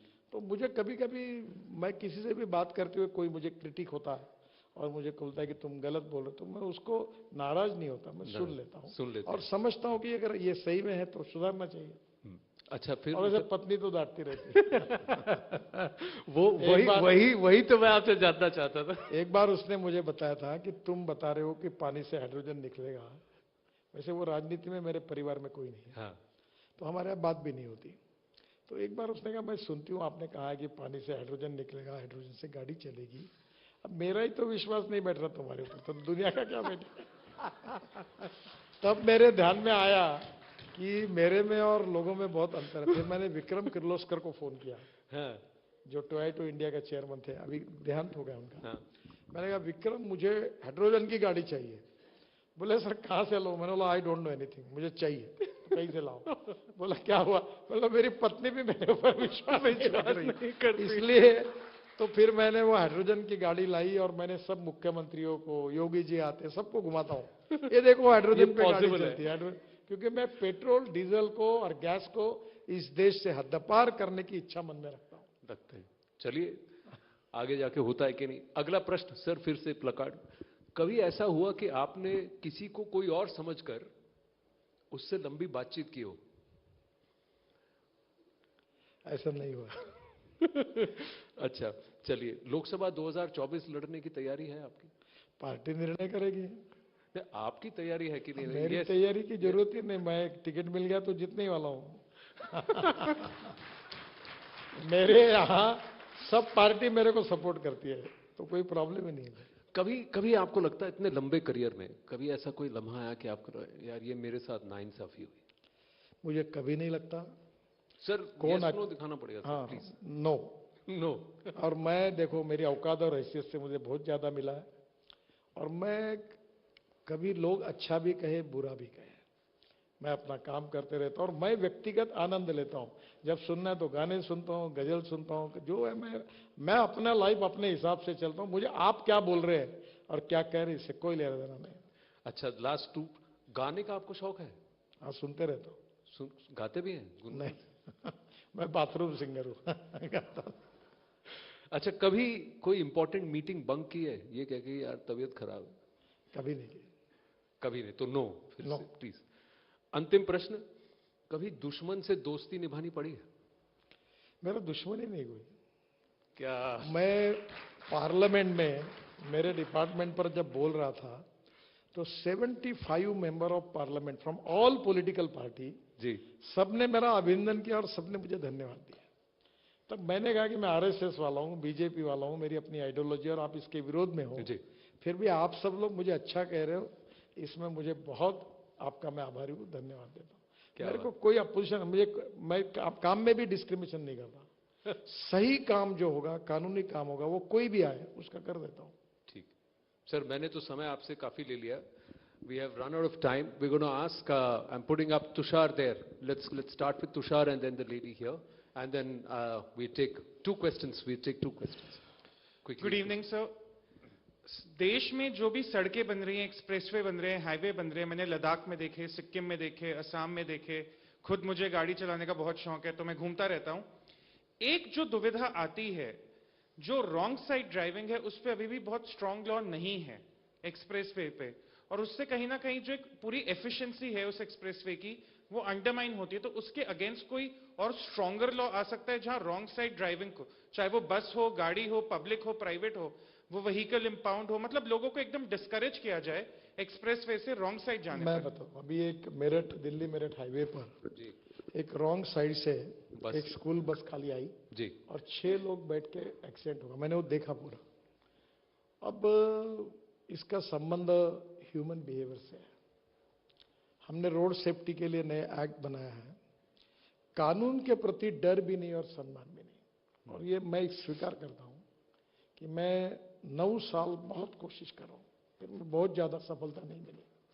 5 लाख एक्सीडेंट होते हैं, करीब 3 लाख लोगों के हाथ पैर टूट जाते हैं और 1.5 लाख लोगों की मौतें होती है, और मरने वाले लोगों में 18 से 34 वयोगट के 60% है। अब इसमें मीडिया भी काम कर रही है, सेलिब्रिटीज, अमिताभ बच्चन, अक्षय कुमार, सब लोग मदद कर रहे हैं। रोड सेफ्टी पे हमने हम लोग एजुकेशन इंस्टीट्यूशन में जा रहे हैं। ये काम आखिर समाज में ही लोगों को, कि मैं रेड सिग्नल है तो रुकूंगा, स्कूटर पे जाऊंगा तो हेलमेट पहनूंगा, गाड़ी चलाते हुए मोबाइल पे बात नहीं करूंगा, लेन डिसिप्लिन का पालन करूंगा, रॉन्ग वे वन वे है वहां रॉन्ग साइड नहीं जाऊंगा। जब तक लोगों में इस प्रकार का हम लोग सेंस पैदा नहीं करेंगे तब तक होगा। भी बच्चों को पढ़ा रहे हैं, स्कूल कॉलेज इंस्टीट्यूशन में काम कर रहे हैं, पर दुर्भाग्यवश इसमें जो लोगों की भावना है कि कानून के प्रति डर भी नहीं और सम्मान भी नहीं जी, इसको काफी लोगों को समझाना पड़ेगा, सिखाना होगा और उसका महत्व उनको बताना होगा। इसमें बहुत बड़ा काम करने की आवश्यकता है और वो केवल सरकार नहीं कर सकती। जी, मीडिया है, बाद में सोशल वर्कर है, यूनिवर्सिटीज है, एजुकेशन इंस्टीट्यूशंस है, एनजीओज है, सबके सहयोग से ये कोशिश करनी पड़ेगी। जी। मैं हमारे ऑर्गेनाइजेशन की तरफ से अतिशोक्ति हो सकती है, लेकिन मैं ये वादा करता हूं कि हम आपके साथ वैसे भी पार्टनर करते हैं, बट इसको और बड़े पैमाने पर करने के लिए हम तैयार हैं। The entire network is ready to take it to the ground. और रोड सेफ्टी आपके लिए बहुत, आपके कार्यक्रम में अमिताभ बच्चन जी ने वो पूरे दिन भर उन्होंने कार्यक्रम किया। So we'll take it further down. इसमें सबका सहयोग मिलेगा तो हो पाएगा। बिल्कुल सर। अब उस दिन वो 6 लोग मर गए बेचारे, मैंने आंखों से देखा। अगर वो स्कूल वैन वाला अगर रॉन्ग साइड नहीं आता तो उनकी जान नहीं जाती। बहुत सही कह रहे हैं। लास्ट क्वेश्चन शरीन, या बिहाइंड द, या जी, आपने कहा दिल्ली से देहरादून जाने में 2 घंटे, दिल्ली से जयपुर जाने में 2 घंटे, लेकिन दिल्ली में ही ऐसे बहुत सारे रूट हैं जहां पर दिल्ली से दिल्ली जाने में भी 2 घंटे। तो दिल्ली वालों की इस समस्या का हल कैसे निकलेगा? इनका प्रश्न बहुत सही है और गलत व्यक्ति को है। दिल्ली म्यूनिसिपल कॉर्पोरेशन के रोड है, डीडीए के रोड है, दिल्ली राज्य सरकार के रोड है और फिर राष्ट्रीय महामार्ग के रोड है। अब आपको मजाक बताता हूँ, ये होटल से बाहर निकलने के बाद धौला कुआं लगता है। अब मुझे दिल्ली ज़्यादा मालूम नहीं, पर मैं जब से बीजेपी का प्रेसिडेंट बना यहाँ अटकता था, तो मैंने एक दिन अपने अधिकारियों को बुलाया कि अरे यार ये सब धौला कुआं में ट्रैफिक जाम होता है, ये इधर ऐसा। सर बोले अपना रोड नहीं है। मतलब कहाँ? बोले जो ब्रिज से उतरते, ये आगे नहीं ब्रिज वो शुरू होता है, उतरते वहाँ एनएच खत्म होता है। हाँ। और इसलिए यहाँ हम काम नहीं कर सकते। बोला ऐसा है? हाँ। ठीक है, तो फाइल लाओ। हाँ। मैंने हाईवे को बढ़ाकर ये होटल तक ला दिया और पूरा रोड तुड़वा दिया। और वो करके अभी किया, अभी भी आधा काम। डिफेंस जगह ही नहीं देती थी। 50 मीटिंग हुई, मनोहर पर्रिकर थे, वो आए, यहाँ देखे। अभी पुलिस स्टेशन तोड़ना है वहाँ। वो दिल्ली के पुलिस कमिश्नर को बार बार लिखता हूँ मैं, एलजी को लिखता हूँ। ये कॉर्नर पे है ना एक, वो पलटते वहां से, वो पुलिस कमिश्नर मैंने कहा मैं तुमको नया बना देता हूँ। अब वो लेकर उसको तोड़ के वो बना लाया। अब ये प्रॉब्लम जो है कि इसके लिए इनकी समस्या सही है। और डीडीए के रोड, अभी ये जो UR2 जी, ये मेरा रोड नहीं था। ये परवेश अपने जो वर्मा है अपने मेंबर, वो मेरे पास 1 बार 2 बार 3 बार आए। चौथी बार आया तो मैंने बोला यार ठीक है बना देता हूँ। फिर मैं 8000 करोड़ का रोड बना रहा हूँ, डीडीए का था। अभी प्रॉब्लम ये द्वारका एक्सप्रेस हाईवे बना रहे हैं हम लोग जी। धीरे धीरे दिल्ली के अंदर। अब दिल्ली का रिंग रोड अगर मैंने नहीं बनाया होता तो क्या हालत होती आपकी? जो पेरीफेरल रोड है वो सुप्रीम कोर्ट में केस थी, वो भूरेलाल जी की कमेटी थी जी। हाँ, वो हमारी एक एक्टिविस्ट थे, वो महिला उनकी कमेटी में थी। वो बार बार आते थे। सुप्रीम कोर्ट माउंट का दिल्ली वालों ने पैसे 50% दिए नहीं, यूपी वालों ने दिए नहीं, हरियाणा वालों ने कुछ दिए, कुछ यूपी वालों ने नहीं बोला हाथ। मैंने कहा ठीक है हम अपने पैसे लगाएंगे और दिल्ली का पेरीफेरल रोड पूरा बन गया, जिसके कारण दिल्ली का कम से कम 60% ट्रक ट्रैफिक बाहर जा रहा है। अगर वो भी नहीं बनता तो क्या हालत होती? तो ये प्रॉब्लम है। मैं जिस रोड के लिए जिम्मेदार हूँ वो है ये यहाँ से ऊपर गुड़गांव की तरफ जाता है। अब उसमें प्रॉब्लम है, 2.25 लाख पीसीयूज का ट्रैफिक है। अब वो द्वारका एक्सप्रेस हाईवे बना रहा हूँ, वसंत विहार के नीचे टनल बना रहा हूँ, फिर वो उधर से शायद अभी एक मेरे मन में ये भी अध्ययन कर रहे हैं कि ये डबल डेकर पुलिस ब्रिज बनाना गया। नीचे में रोड, ऊपर में ब्रिज, ऊपर में ब्रिज, उसके ऊपर में मेट्रो। अभी हम लोग अभी चेन्नई में और पूना में बना रहे हैं। नागपुर में हमने बनाया, नीचे में रोड, ऊपर में ब्रिज, ऊपर में मेट्रो। रोड मंत्री, सड़क मंत्री हो तो ऐसे हो। Ladies and gentleman, big round of applause for Shri Nitin Gadkari. Thank you very much sir, बहुत बहुत धन्यवाद। Thank you so much, Honorable Minister, for your valuable insights, and thank you so much, Anand, for that great session. Ladies and gentlemen, a huge round of applause for Shri Nitin Gadkari. Ladies and gentlemen, esteemed guests, that concludes our panel discussion for the evening. We express our gratitude to all our panelists for their participation and engaging conversations. Thank you so much for joining us today, both in person and through our live stream. We hope that the insights shared tonight will further enrich your understanding of India's path ahead. Dear esteemed panelists, distinguished invitees and generous sponsors, on behalf of the entire team of CNN News 18, I'd like to extend our heartfelt gratitude for your invaluable contributions to the Delhi edition of the CNN News 18 Town Hall. Your presence and insights made the event a resounding success, leaving an indelible impact on all those in attendance and those who've joined us via our live stream. And lastly, but certainly not the least, we extend our sincere gratitude to our sponsors whose generous support made this event possible.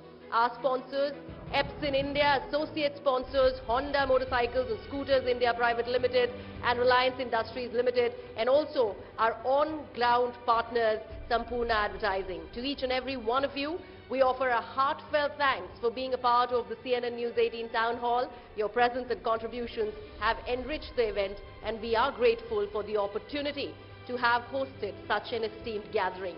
Once again, thank you for your participation, support, and dedication. This is me, Griha, signing off. The point, I don't think elections especially in this reawakened India, this new India that is really marching forward. I don't think it's about a face. It is really about what is it that you're offering the young Indians, what is it that your economic ideology is, what is your economic thought. And I think in any democracy, if there's a healthy debate of ideas, it's a good thing. But if somebody is believing that a group of dynasts can get together and hark back to those good old days when the grandmother was in power and the father was in power, and oh, I wish I could all get those cozy days back again. I think that train has left the station. This is certainly a new India, and today people want their political parties to deliver, to give them more and more opportunities, take the country forward, and not take it back to the same old unstable political coalitions, the same old weak economics, the same old appeasement type of social chaos. So I think, in a lot of ways, I think India has long since left this type of politics behind. But how is the BJP any different from Congress of the yore? Because the BJP is also bringing in new partners erstwhile. You're also looking at stitching up coalitions. Yeah, no, I kind of expected this question, and when I was looking at my schedule this morning, I certainly was sure that you'd spring this on me. Look, the BJP is a party that is very clear in terms of what we stand for. We are very clear about what we want to do in terms of the country's economy, what we want to do, and what we have done in terms of taking care of the challenges that haven't been solved for several decades in India. And if other parties have begun to see, traditional parties who have allied with the same old type of politics, if they're suddenly beginning to see that the direction that India is going in is a direction that makes them less relevant if they are not allied with BJP, I think there is absolutely no fault, there's no problem with that. The BJP is a party that has repeatedly said, we have no problem with parties coming and joining our fold as long as we continue the journey. Now, I know the cynics in politics and cynics in amongst journalism say, no, but this, but that, you said this and you said that. But the way to measure us post anybody joining our alliance is, have we changed our direction? Have we changed our political ideology? Have we changed our thought? Have we changed our governance? Have we changed anything that we want to say we want to achieve for the country? But allow me to press you there. Yeah, go ahead. Yeah. If you look at O.P. Rajbhar, Ajit Pawar, now there is talk about H.D. Devegowda and the JDS. Them aligning, the larger arithmetic is that you want 6-7% consolidation, so you go up from 52-53% to 58-59%. Now, that's a poll consideration. Even if JDU were to break up and come, you have Jitan Ram Manjhi coming in. How are they ideologically linked to the BJP? Is the BJP not in danger of diluting its own ideological platform? No, and I think in these town halls you will have people who are much more senior than me in the overall political ecosystem. And you can I'm asking you because you're an independent MP. Now you're part of the BJP, so I'm asking you this. No, I absolutely see no problem, and I don't see any reason for us to be remotely defensive about parties stepping up who have traditionally not supported us and saying, no, we support the BJP in its efforts to build this new India, to become the third largest economy in the world, create for the first time ever since independence, true resolution of poverty. I see absolutely no problem with that. But if you think that by parties supporting us, we dilute the goals that we have set for the country, that our Prime Minister has set in terms of direction and vision for our country, that certainly is not going to happen. In a lot of ways, what is going to certainly happen, the space that has been left for dynastic parties that have practiced this kind of appeasement politics, this kind of freebie politics for many, many decades and years, is reducing. The optics of going to Patna, optics of going to Bengaluru, is in my mind something very different from how you are seeing it. I see this almost like a desperate last stand to create relevance for this type of politics, which I believe is diminishing in favor, diminishing in terms of its returns politically. And so therefore, if parties now begun, and I heard the quote from somebody in the NCP that says, look, we went to Patna and I almost laughed because there were a whole bunch of people with no MPs, and a whole bunch of people with one MP, and then the whole bunch of people with few MPs. And they all got together to try and argue a case that they were doing something fresh and new for the country, when they are actually, in a sense, the legacy of the last 65 years of everything that was wrong with Indian politics. So I think, look, we are, as Zaka correctly said at the beginning of the show, we are hitting 2024 elections soon around the corner in a few months. You will see a repeat of what we saw in 2019. You will see a repeat of what we saw in 2014. Maybe a little bit more frantic, maybe a little bit more jointmanship in that. But it is going to be more of the same, which is basically to flay things around, say things that can distract the voter, and say anything but the last 9 years of achievement and progress. That is their objective, and our objective is absolutely the reverse, that which is we will keep repeating what we have done in the last 9 years and what was not done in the last 65 years. But do you think you've been able to actually communicate and own the narratives? When we talk of critical legislations, which is for the greater good of the country, that's what it was supposed to be, say the CAA or even the farm laws, did you succeed or did you fail? No, so look, I mean, I can tell you 100 things that we succeeded in. I'm not saying our hit rate on success has been 100%, but I certainly I can tell you with absolutely all confidence that every effort at legislation, every reform that has been put forth has been for the good of India and good for the people. Maybe sometimes the noise and the misinformation have submerged the benefits that could have come out of those bills. And so therefore, you know, we are living in a digital age, we are living where social media certainly can create noisiness and static and all of that, and misinformation has the power to sway people, misinformation has the power to certainly swamp the truth and elevate the lies, and that plays to the strengths of some political parties who actually live on a politics of misinformation and lies. So maybe those are the reasons for it. I certainly agree that at least on one or two cases which were really good for the country and good for the people, we could not take it forward. No, but as Maiti Mantri and somebody who's a champion of AI, this AI doesn't seem to be favorably coded for the BJP. If you're saying social media is largely captured by those who amplify misinformation. No, look, there are two ways of approaching misinformation. We can do what the Congress did during the UPA, which is to put everybody in jail who did a cartoon or did something satirical, misuse the Section 66A, and that is now being done in West Bengal. That is being done, of course, in Kerala, where they should have been the pioneers of it, given their Marxist background, and also being done by the Congress government in Karnataka. But look, for us, we certainly don't believe misinformation is the same as right to free speech. But there is this debate going on about how do we deal with misinformation. And so we don't want to be heavy-handed about it. We certainly want there to be a consensus where we create almost a national consensus or public opinion that right to free speech should not be conflated with and equated with the power and weaponization of misinformation.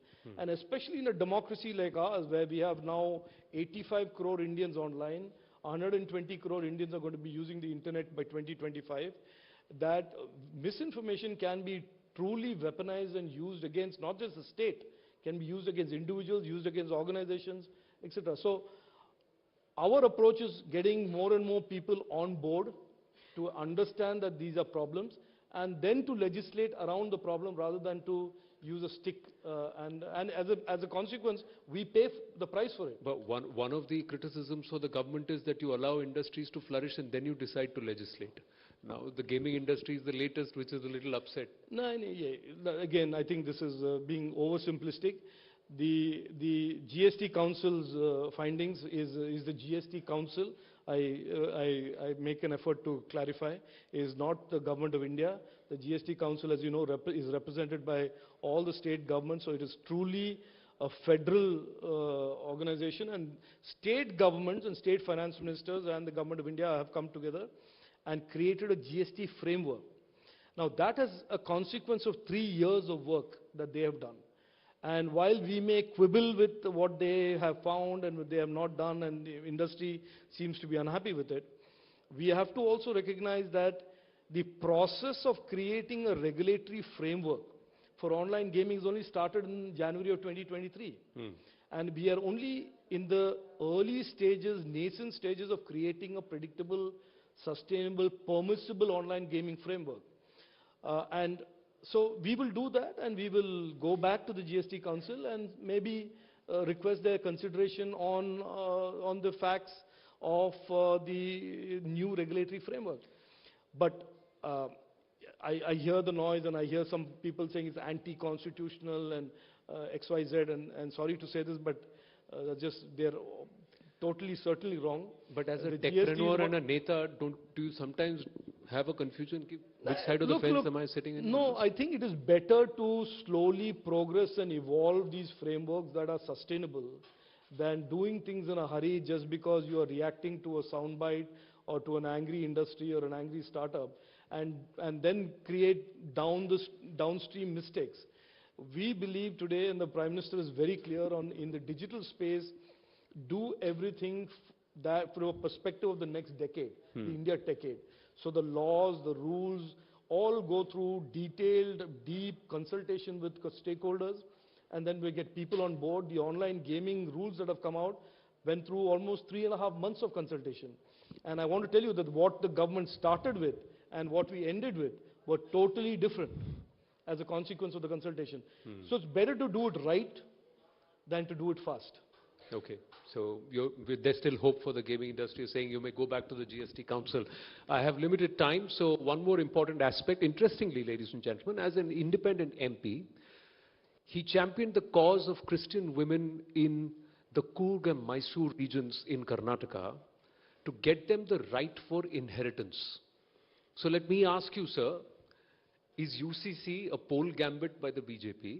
Why are you waking up to it after 9 years? Or do you really believe that the time is right for a common civil code? Look, I mean, I'm nobody to say whether the time is right or the time is not right. I was recently in Kerala, and I had somebody put a mic in front of my face and said, the CPM is doing a workshop on the UCC.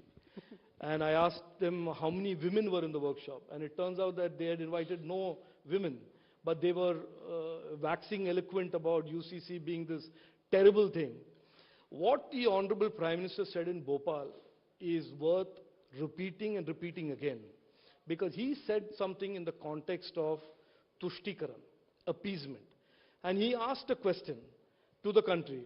Why is it that something that our founding fathers, including Dr. Ambedkar ji, why is it that something that Article 44 in the Constitution, why is it that something that Supreme Court and the courts of the land have said should be done, has not been done, which is the Universal Civil Code, Uniform Civil Code? That was the question he asked. He never said that we are bringing it. He never said there is a draft. Now, instead of answering the question that he has posed, for which the answer is very clear, it is appeasement politics of the last 65 years. Instead of that, the opposition parties, especially the Congress, are speaking to the UCC about everything but that. And I think it is worth asking that question again and again. I certainly don't want to give you my views on whether there should be a UCC or not. I can certainly tell you that as I travel around the country and I meet people and I talk to them about many other things, when this topic comes up, the overwhelming sense that I get that India is a great country, we are going places, we are becoming an economic power, and there should be certainly one type of citizen, and therefore there should be one broad uniform framework. This is what people tell me. I don't have a view so on it. So even in matrilineal societies like Kerala, in Nagaland, they're saying, what about the tribals? No. So if you have a UCC, can we have exemptions? No, I don't want to be drawn into a controversy about what is it going to be. There is no draft. Nobody knows about what it says and what it doesn't say. All today we are talking about is that these basic principles of uniformity in adoption, inheritance, women's rights have been flagged by our founding father, Dr. Ambedkar ji said it. The Supreme Court has said it. The Constitution says it. So the question that has to be asked today is, why have we as a country on the move not done it for the last so it's years? Not a poll gambit to break some votes, get the women from certain sections towards the BJP? We don't do anything that is a poll gambit. But I certainly think the conduct of political parties who were in charge of government for the last 65 years, what they did not do is legitimate for any debate and discourse by those now pretending that they should be, they should be sort of considered for a vote in the 2024 elections. Rajiv ji, final 3 minutes I have on my clock. So you have a placard right to your right next to you, to your right, there, just below your phone. So you can keep your folder there. Okay. And you have to just see it's yes and no. Okay. So some questions which will be yes and no. Okay. Okay, and we'll see how we go. Okay. My first question is, kursi comfortable hai? Aap kursi pe comfortable hai? Ye kursi pe. Ha, pun is intended, sir. Okay, I'm fine. Okay. Okay, are you keen to contest? Are you keen to contest Lok Sabha 2024? I'm keen to do whatever my bosses tell me to do. Okay. Plan to shift from Bengaluru to Kannur? To Kannur? Kerala? To contest from Kerala, so your sites. Oh, I thought you wanted me to no, sites in Kerala. So that's what I'm saying. Again, I think beyond a yes or a no, I don't know. Okay. Would you want anyone from your family to consider joining politics? Okay. Have you ever started a speech and realized, "Arey, ye to galat wala pad raha hu"? Never. Okay. Rajiv Chandrasekhar ko gussa aata hai? Okay. Kabhi. Kabhi. Okay. Rajiv Chandrasekhar pe kisi ko gussa aata hai? I have no idea. That is, somebody else has to answer that question. Do you see an AI-powered anchor interviewing you in the near future? Oh, absolutely. Gayi, apni naukri khatre mein. Okay. Do you have days when you think, let me just go back to corporate? No, never. No? Not since 2006, no. Not since 2006. Okay. Ever had a heated debate with somebody in parliament and then 15 minutes later you're having chai in the canteen? Opposition? Yeah, of course. Yes? Yeah. Okay. My final question to you is, PM Modi se, PM sir se kabhi dant padi hai? Or he's ever praised you? Feel good moment? No, again, I don't know if there's a yes or no, but I don't think he has praised me, but certainly he has pointed out when I've been wrong, or when I have not done, we have not done the homework as much as he wanted us to do it. So did you smash a few TVs in the office after that? No, of course. No. Okay. Ladies and gentlemen, Rajiv Chandrasekhar ji. Thank you. We have just 20 seconds on the clock, so I'm going to check if we can take one question if it is possible. Yes, Do we have the time? Anand, I've been told that Dr. Sanjeev Bagai over here has a question. Oh, Dr. Bagai is here. Namaste, sir. Good to have you here at our CNN News18 Townhall. Ji. Evening, sir. First, I want to thank the Indian government and the media, all sections of media, for such a successful campaign, not only from fighting COVID, but the largest, fastest, and the safest vaccine campaign to fight COVID. I think India has done one amongst the better countries worldwide. Having said that, what really helped was the COVID app. What really helped was the seamless connectivity in terms of the digitalization. My questions are two, sir. One is, can we have a framework in which the smaller units of public health and private healthcare to have more digitalized formats going forward? And the second question is, can we have our own Indian but international pandemic alert center? We should not rely on any data from overseas when it concerns the Indian subcontinent. John Hopkins is good, Mayo is good, India is better. Over to you, sir. Yeah. Both of them, I will say yes. They are not really my domain. It's Mansukh Bhai Manvia's domain, both of them. But certainly the need for a platform to include and allow integration of all health and wellness providers is a good idea, and I think they are already working on it, the Health Ministry. On the other issue, I'll certainly escalate it or pass it on to Dr. Manvia. One more? Anybody else? Yes. Shireen, my colleague will come to you, so please wait. And I have a request. Please keep your questions short so that we can hear a longer answer from the Minister. Sir, you just mentioned about getting inheritance rights for women in Coorg. So if we have the UCC, can we women in the country hope that there'll be centralized inheritance laws for women all over the country, and inheritance will no longer be a state subject? Because very often, especially being in Delhi, as a lawyer, I come across women from the state of Uttar Pradesh primarily, who are denied any rights of inheritance in the property. So while we're talking about UCC, let us have a centralized uniform law for inheritance for women. Yeah, I think your point is right, and I think there should be. I just want to touch on what Anand mentioned. Even I was surprised that this lady, who was a friend of our family's, who was a Catholic lady in Bengaluru, because she was born in one of the three districts in Karnataka, the Indian Succession Act in 1858 had been amended to disallow Catholic daughters from inheriting. And because her father loved her so much, father told her, why don't you go talk to Rajiv and see if you can get this amended, and we got it amended. So today, Catholic women... But one thing there, we must give credit where it is due. The Law Minister then, Sadananda Gowda ji, said it in Parliament and the answer to his query. Yes. But then it was Siddaramaiah ji, the Congress government, which actually repealed the act. Because it was the state law. It is a state law. The state law. So credit goes where it is due, be it government or opposition. Final question, 1 minute on the clock. All right, one more question over here. So my name is Barkat Rehan. I have a very short question for you. Since we were discussing UCC, sir, will UCC, you just now said the draft, nobody has seen the draft.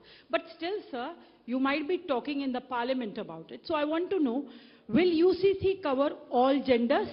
That is male, female and transgenders. Will all genders be on the same platform? Same law, one nation, one law? Okay, ma'am. First of all, I want to be very clear, and I said this in the response to Anand, despite his major efforts at baiting me on this, that there is no such thing. What the Prime Minister said in Bhopal was about why there was no UCC so far. So if you're asking me what is in the UCC, I certainly don't know, and I don't think anybody knows. This is to provoke a discussion about why for the last 65 years there has not been a UCC. Ladies and gentlemen, Rajiv Chandrasekhar ji, and from one Malayali to the other who's already in the house, Dr. Shashi Tharoor is also there. Good evening, sir. Thank you, sir. Big round of applause, please. Please be generous. Thank you. Thank you, sir. Thank you, Mr. Chandrasekhar. Thank you, Anand, for that engaging conversation. Ladies and gentlemen, a huge round of applause for Mr. Rajiv Chandrasekhar.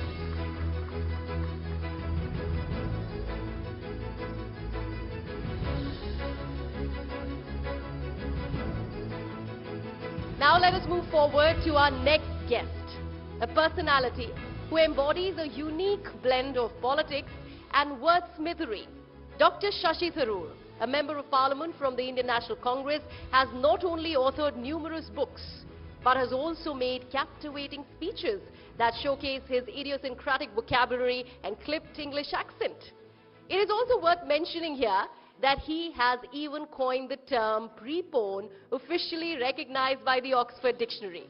So needless to say, the man has his way with words, and one often wonders if the way his hair falls on his forehead is one of the reasons why women seem to swoon over him. Also, the fun fact is that since social media dominates our lives as we know it today, he is the very first Indian to cross 10,000 followers on Twitter back in the day. So it would be interesting to get him to spill some beans on how he scores an ace, even while he is in a predicament politicians often find themselves in, or zook zwan, as he would say, and still find his way. Ladies and gentlemen, please put your hands together for Dr. Shashi Tharoor, and joining him on stage will be our managing editor, Mrs. Aka Jacob.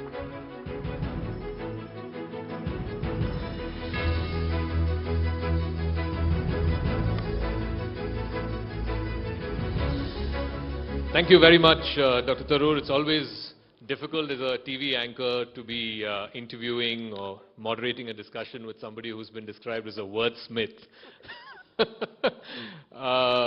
Is it true that pre-porn got attested to your name? Actually, no. It's a nice thing to say. I briefly thought it might be. So I floated the query out in public, and I got a very helpful response from the Oxford English Dictionary, saying that though it had not been in common use, that somebody in 1914 had used it in a letter in the New York Times or something, and somebody in 1950 had used it in a government document. So I can't claim, since both those dates were before I was born, I can't claim to have originated it. But I'm happy to put it back into circulation in India sometime in the 70s.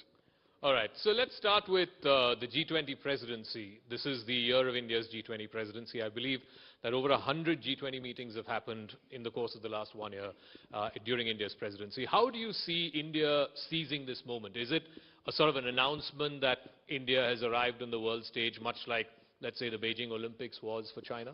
No, it's actually been quite remarkable because, to begin with, none of us expected this. The G20 chairmanship rotates, and it rotates every year. We might even have had it the previous year, but we swapped with Indonesia, so we got it this year. But what India did brilliantly, I think, was to, as you say, take it to the people, not just 100, I think it's more like 200 meetings, 58 cities, 32 work streams. So they suddenly made the G20 a kind of buzzword in India in a way that other countries that have hosted G20 meetings had failed to do. So full credit to India for seizing the opportunity, sort of pushing it as a kind of people's G20 by involving youth groups and civil society groups and think tanks. All of that's happened. And definitely it has, put India sort of on the consciousness of these 20 countries and their senior officials and ministers beyond any shadow of a doubt. And I think that's been quite remarkable. I think in many ways for India, it's one more sort of aspect of our soft power. You can take people to Hampi and to Srinagar and you showcase our diversity, you showcase so many aspects of our rich culture and so on. That helps. And to my mind, I've been a long advocate of soft power as India's strength, and I think this was one very good example of it. Let's talk about hard power. I was there in the US when the Prime Minister visited a few weeks back. We had the recent visit to France, all the defense deals, the big tech deals. Do you see a sense in global capitals that they see India as the country to take a long bet on? Oh yeah, I don't think that anyone feels they can afford to ignore India. That's out of the question. That's been evolving since the beginning of the century. And I would say that what's interesting is that it straddled both parties in our system and all governments in major countries. In other words, of course, Russia's only had Mr. Putin, but if you look at America, they've had Republican and Democratic presidents. We've had in France a series of different administrations. But right across, there's been the sense that India is a force to be reckoned with on the world stage, a country that must be taken seriously. And I think that the government has done well to work assiduously at it and take this up. I should preface this by saying that, to be honest, right from the days when I used to chair the Foreign Affairs Committee in Parliament, I took the line that there is no such thing as a BJP foreign policy or a Congress foreign policy. There's only India's foreign policy and India's national interests. And when it comes to our place in the world, we are all Indians, and I see it that way. So I want to stress to begin with that I'm not sort of suddenly turning out to be a lovey-dovey voice, but on foreign policy, I think by and large, and I used to be a critic at the beginning of the Modi administration of some of their failings, but I think they've really touched all the bases reasonably well. I mean, I remember the first year of Mr. Modi's prime ministership, he traveled to 27 countries, and not one of them was an Islamic country, and I made a bit of a fuss about that as a Congress MP and as a voice in the public space, and I'm delighted to say that what he's done subsequently in outreach to the Islamic world has been exemplary. In fact, it could not be bettered. We have outstanding relations with major Muslim countries, particularly in the Gulf, the UAE, Saudi Arabia, and so on. And that's something which I think is to the credit of India and of the government. So I'm not going to take that. I'm happy to take back my earlier criticism. Okay, but there are challenges therein as well, and the biggest seems to be China. What would the Congress have done differently with clearly a big power, a bigger economic power, a bigger military power that is hell-bent on changing the status quo, forcibly that too? Sure, but there's something there, Zaka, that we part company. When it comes to national security, we're all one. And I don't think anyone would have any difference of view on that. What we were not happy about was the Prime Minister seemingly giving the Chinese a free pass by saying that they haven't taken any Indian territory, because our concern is there was basically an unspoken modus vivendi for the last almost half a century. Going back to the last shot fired in anger on the border was in 1976. Thereafter, look, I claim my border is up to there, you claim your border is up to here, so you patrol here on Monday and I patrol there on Tuesday, and we keep it going. I'm only partially making light of it, but that was more or less the way it worked. There was no shot fired in anger, there were very few incidents of guns being pointed at each other. We had worked it out. What happened then after was that the Chinese came into this space and occupied it with enduring structures, took over places, essentially made patrolling we had been doing all the way up to April, May of 2020 impossible for our army.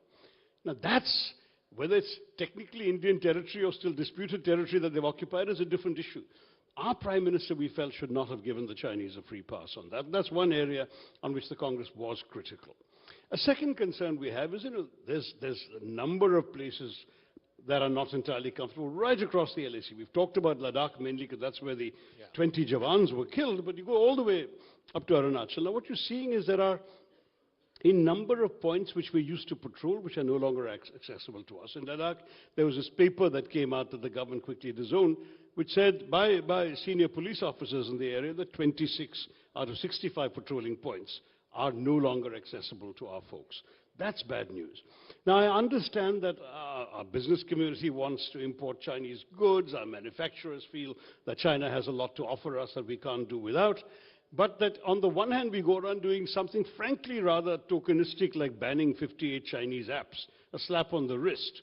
And we don't do anything about the extraordinary dependence we have on China for imports, which continue to grow. The trade deficit between our two countries is over $90 billion in China's favor. And trade went as high as $139 billion last year. There's something about that that isn't right. Whether the government has failed to help businesses recalibrate their needs, whether simply they have not explored enough alternatives, or whether they basically accepted that they have no choice but to live with China, it doesn't send a particularly healthy signal. Foreign Minister Jaishankar has very clearly said we can't have normal relations until the status quo ante is restored on the border. But there's been absolutely no move by China to come back to what the status quo was before the tragic events of 2020. And since they're not going to do that, what is our posture? Why is it that the government won't discuss this in Parliament? Why won't they take the nation into confidence as to what our constraints are, what our vision is, how we hope to move forward? There are, frankly, 20 deaths that the government still is accountable for, and it needs to find some answers. All right, let's talk a little bit domestic politics as well. All roads today seem to be leading to Bangalore. There's the big opposition meeting, unity meeting, and so on. Explain this to our viewers. Imagine this is a hall of people who are your potential voters. Why would they vote for a ragtag bunch of about 20-odd parties with no declared face and whose unity very much is in question? Well, first of all, no one's voting for all 20 parties. The point is precisely that they should come and find common ground, perhaps a common minimum program one day, and so on. But the idea would be that where some parties are particularly strong, theirs would be the face that's presented to the electors in their states, and in other states others would be, in order not to divide the vote. So the logic was excessively simple. Some analysts saying, well, BJP won a majority with 37% of the vote, the rest of us have 63, therefore with 63 we can defeat 37 and be united. But in our system it doesn't work that way because each parliamentary seat is what you got to count. And from the BJP's 303, I believe there were only 48 seats which the two top opposition parties could have defeated the BJP in if they had not been dividing each other's votes. So that's only part of the answer. But the other part is that if we're going to put up a formidable fight, we need to actually have the capacity to put forward strong faces. And each strong face becomes undermined if within the opposition we're busy cutting them down. So that's the real argument. I mean, beyond that, I'm not in Bangalore, I wasn't in Patna, and I can't tell you what the discussions are. I do know that I heard from everyone who was at Patna that the atmosphere was fantastic, that there was a tremendous sense of a common cause, and of course, in Bangalore there'll even be a couple more parties who weren't there, and I'm certainly hoping that coming out of this, we'll have a clear sense of purpose and direction for the country. Tell me this, Dr. Tharoor. I mean, Yeah, while in principle it sounds like a great idea, you have 543 constituencies, even if let's say in 300 of those you're able to find one joint opposition candidate to take on a BJP candidate. But practically, how will this work? Explain this to me, for example, in a state like yours.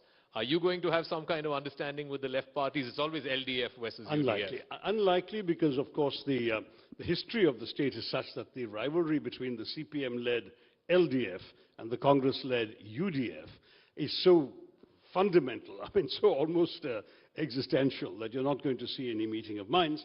But in Kerala, it's not that big a worry because the BJP is not a significant player. There are only about 3 constituencies, if I remember right, maybe 4, where they came second last time, and none where they were exceptionally close. So I think we'd have to recognize that it's a no-cost rivalry.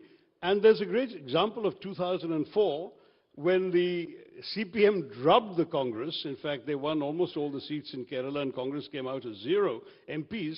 But when they showed up in Delhi, they supported the formation of the UPA-1 government from the outside, but still that was there.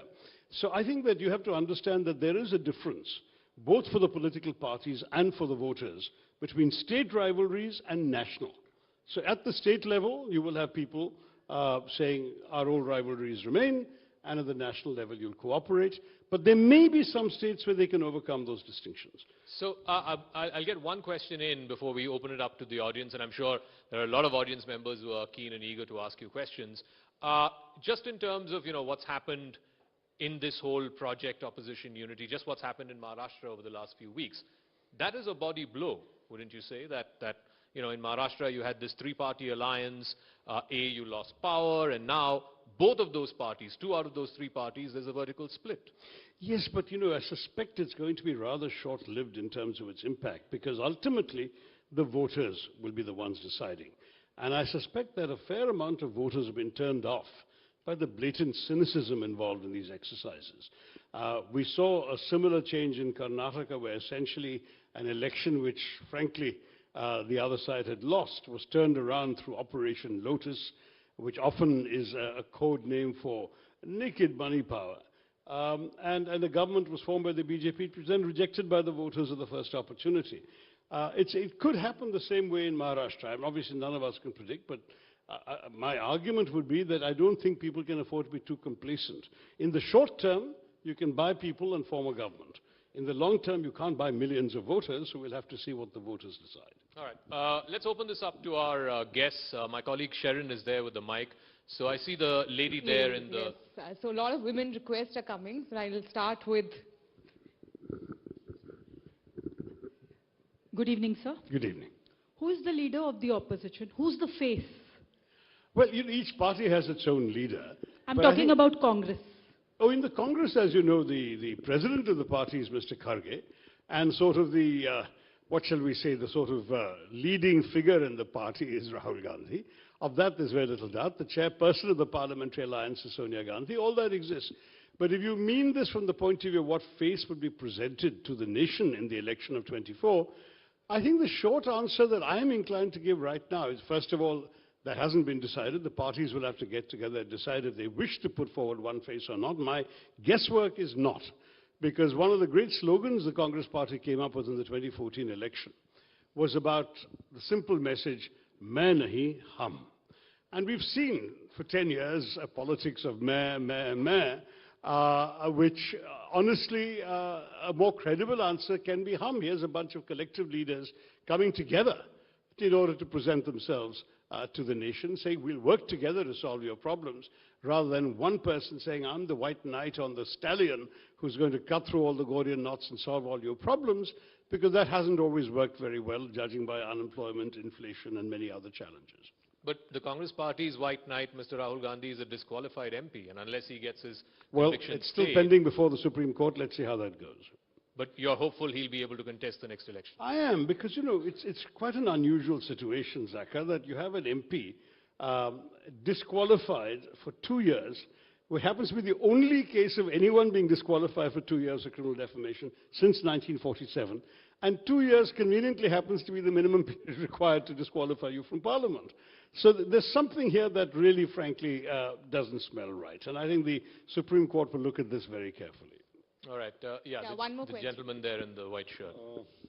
Well, thank you, Mr. Tharoor. I find that your first two answers on G20 and the foreign policy, I don't think any Congress will answer this way, the way you have applauded the policies in this regard, which makes you different from the other congressmen.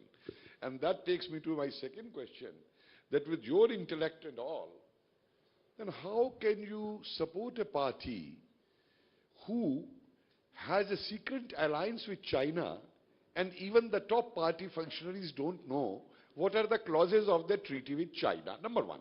Number two, you support a party whose very senior leader from your state only goes to Pakistan and seeks the support of Pakistan in dislodging a prime minister democratically elected in the country. All right, sir, can we keep it to one question? Thank you. Well, I'm afraid neither of those propositions entirely stands up. I mean, there's no agreement between the Congress Party, as far as I'm aware, and China. There was an agreement, I believe, according to the media, because I wasn't aware of it, of the Rajiv Gandhi Foundation, which, as a think tank, is entitled to receive support and agreements from any outside group it can. And that, I believe, is all that happened. On the second one, I have no recollection of any leader from my state going to Pakistan, or indeed any Congress leader doing that and seeking help. Now, if you're referring to my good friend from a neighboring state, Manishankar Iyer, going to Pakistan, I don't think that what you're describing as what he asked for is at all what happened. So let's not blow these things out of proportion. I think, you know, one of the sad things about this line of questioning, if I may say so, is it goes exactly in the opposite direction from what I said in my first two answers to Zaka. Let's face it, the bipartisanship is a useful asset in our country, in our democracy. We must have differences of opinion that rest on our different views of a better society. But the moment we reduce this opposition to people being anti-national and going to enemy countries and attacking, that kind of discourse just destroys. We are all patriots. We are all in this to create better India in our own lives. All right. Thank you. No engagement. Yeah, the lady here in the white sari. Sir, I am Navratan Chaudhary, an advocate. So you will believe this, along with me, that for a strong democracy, a very stronger opposition is very, very necessary to work it properly. I agree. So, and you belong to a party, the oldest party of India. So, where are you failing is my one question. The second is, please, no offense to this question at all. Do you see India as being taken towards communism? To be taken communism. Taken towards no, communism. I don't see that. I don't see that. In fact, if anything, communism is now the ideology, in theory, of only one state government, and it doesn't practice it. So I don't think we can really worry too much about that. I do want to say, however, that, that on the broader issue of needing a strong opposition, to be honest, I think the government also has a responsibility to facilitate the conditions in which our opposition can flourish. We have seen far too many efforts to undermine opposition functioning in our country in ways that are not healthy for our democracy. I'm not suggesting that things were perfect before, but they can be improved rather than worsened. One of the things I've suggested, for example, for quite some time now, is that we could take a leaf out of other democracies and allot one day a week in Parliament for the opposition to set the agenda. That will remove any incentive for anyone to disrupt, because the fact is they will be able to raise their issues. It's when they try and discuss issues the government doesn't want to discuss, and the government's the only one entitled to set the agenda, that's when disruption and so on happens. So I would urge that we try and find creative ways of involving the opposition in the governance of the country. It would be healthy for the democracy, whoever is in opposition and whoever is in government. All right, thank you very much. Dr. All right, Tharoor, I think Aman will take the last question. Last question, that the opposition unity which we are speaking about, we've seen this meeting in Bangalore, such opposition unity has hardly worked in a Lok Sabha election against Mr. Modi. It has worked to a certain extent in some state elections. But when it comes to the Lok Sabha election, we see people voting more for Mr. Modi rather than maybe I would say even the BJP. Do you think what the opposition lacks is a plan, a Modi plan, for example? It does have a plan for other things. It doesn't seem to have a Modi plan. Well, I think you may be right. There is an increasing perception that people are now voting on a personality-based basis. And we've seen this in some state elections. Jayalalitha in Tamil Nadu was larger than any of her candidates, Mamta in Bengal similarly, and so on. But it's not universally true. There are many states where the voters have not gone on that basis. Now, it may well be that the BJP feels their biggest electoral asset is the charisma of the Prime Minister, and that's for the BJP to do. We will probably find other ways of approaching the problem. For example, the problems that affect the ordinary daily lives of our citizens, like unemployment, like price rise. People who voted for the BJP 10 years ago expecting they'd get jobs in a booming economy, and they still don't have a job, we'll tell them, why do you want to vote for these guys again merely because you like somebody's face? You can see, I think, a basis for a constructive opposition that is not necessarily personality-centered. All right, and finally, since you're a cricket buff, we have to ask you a cricket question. Okay. Given our travails both in the Indian team, both in Test cricket and in T20, what hopes do you have for the upcoming One-Day World Cup, which incidentally is First of all, we don't really have travails, man. We came two successive finals of the World Test Championship. But we lost. We lost, fair enough. But we're right now sort of showing our utter dominance over the West Indies this week and next. I do feel that we shouldn't exaggerate how badly we're doing. But on the ODI World Cup in India, the last time it was held in India, we won the tournament. So I'm certainly hoping that we'll be able to manage a repeat. All right. Thank you very much, ladies and gentlemen. Thanks Dr. very Shashi much. Tharoor. Thank you so much, Dr. Tharoor and Zakir, for that very engaging conversation. Ladies and gentlemen, a huge round of applause for Dr. Shashi Tharoor.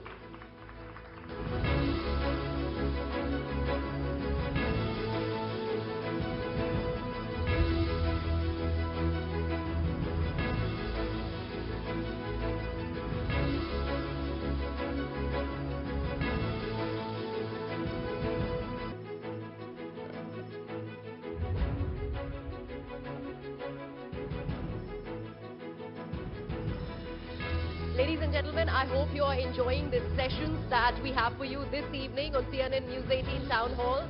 And hope you're also putting everything out on social media. It's very important for the engagement to be building in. The hashtag that we are using is CNN News 18 Town Hall. So please continue to tweet, put it out on your social media handles so that we get enough and ample traction that is required. Now remember, this is just the first leg of the Town Hall edition that has started from the national capital here in Delhi as far as this year, 2023, is concerned. And in the run-up to the general elections in 2024, we are going to be having more such town halls. So we are going to be traveling to different cities across the country. It is going to be a roving edition of the Town Hall. So let's wait and see where do we go to next. So all excited to actually bring to you more and more such important conversations on this very platform that is the CNN News 18 Town Hall. Ladies and gentlemen, let's now move forward to our next panel discussion, which brings together two distinguished individuals from different political spectrums, both firebrand speakers. So please welcome Mr. Sudhanshu Trivedi, a Member of Parliament from the Bharatiya Janata Party, and Mr. Manish Tiwari, a Member of Parliament from the Congress Party and also former Union Minister. And moderating this session will be our Managing Editor, Mrs. Aka Jacob.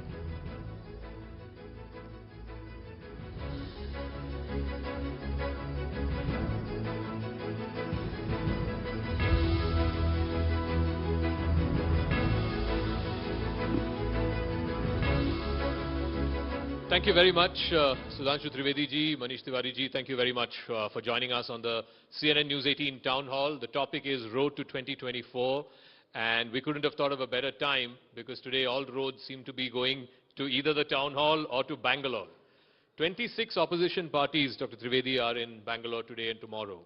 They are saying numerically, arithmetically, वो BJP से बड़ा है और ज़्यादा है. इसको आप कैसे टेक ऑन करेंगे? Arithmetically, तो numbers तो ज़्यादातर तो opposition के पास ही है. Those who are going to Bengaluru, this is not happening for the first time. If you remember, in 2018, the same scenario was there. Rather than much bigger scenario was there. You can take this.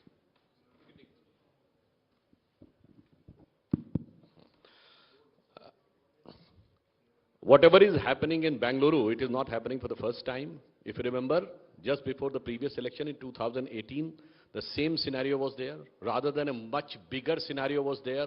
So many leaders were there, if you remember, joining hands and giving a big rally.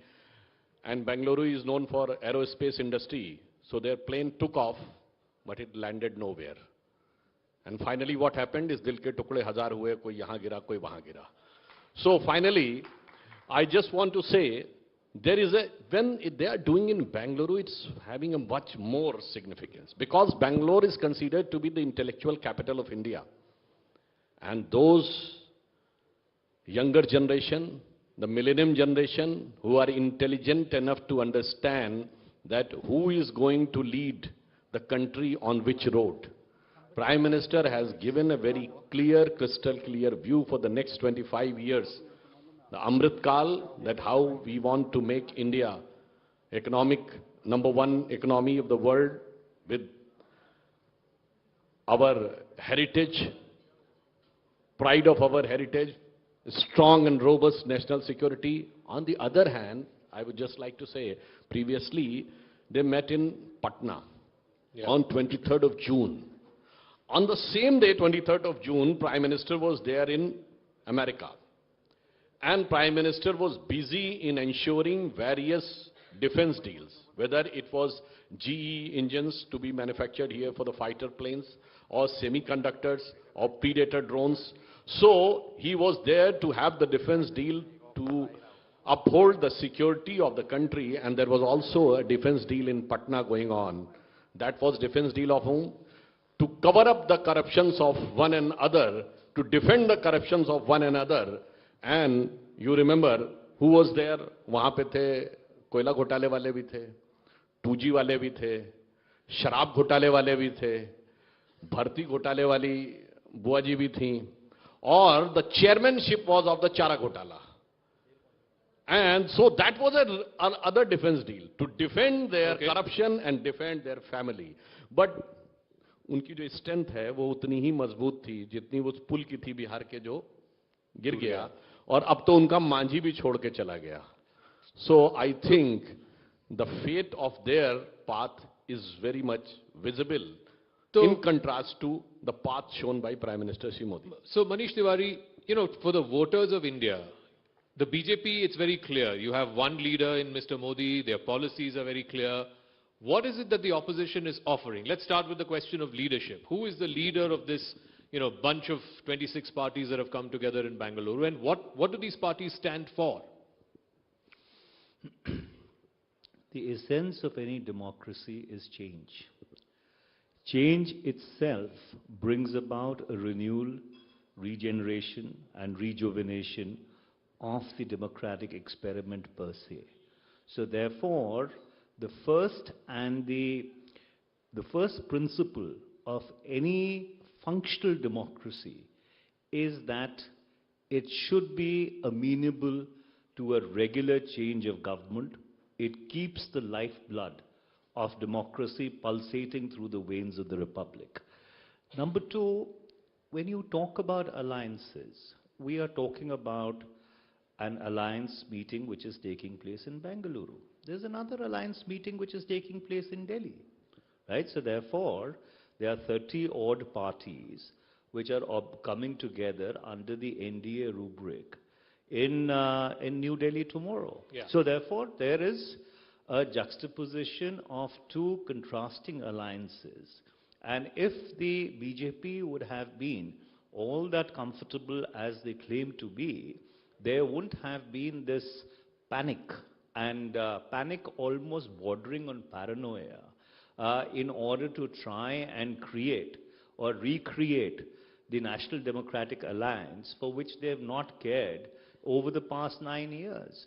So, to answer your question, the opposition which is coming together is doing so in order to offer a principled democratic alternative to this country.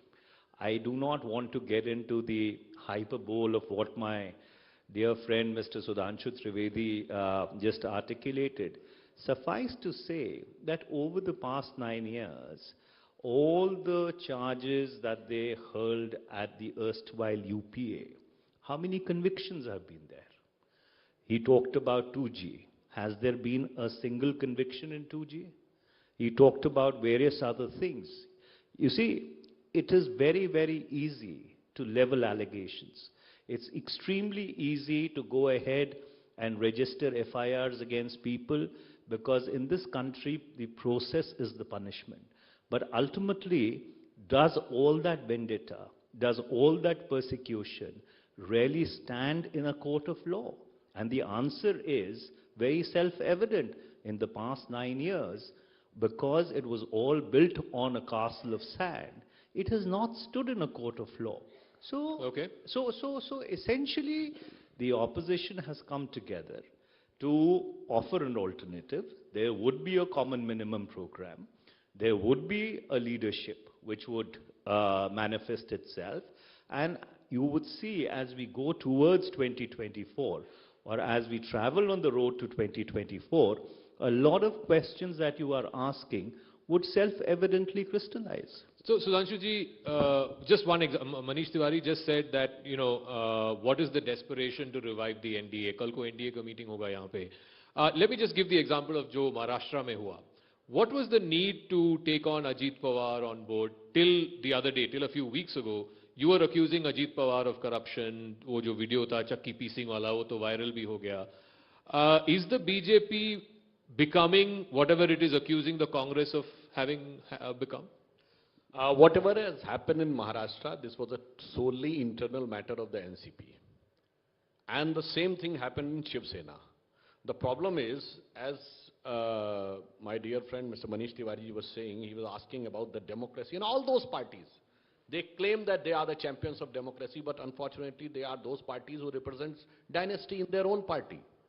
No, not even an iota of democracy. It is to be decided firmly right from birth that this person will lead the party.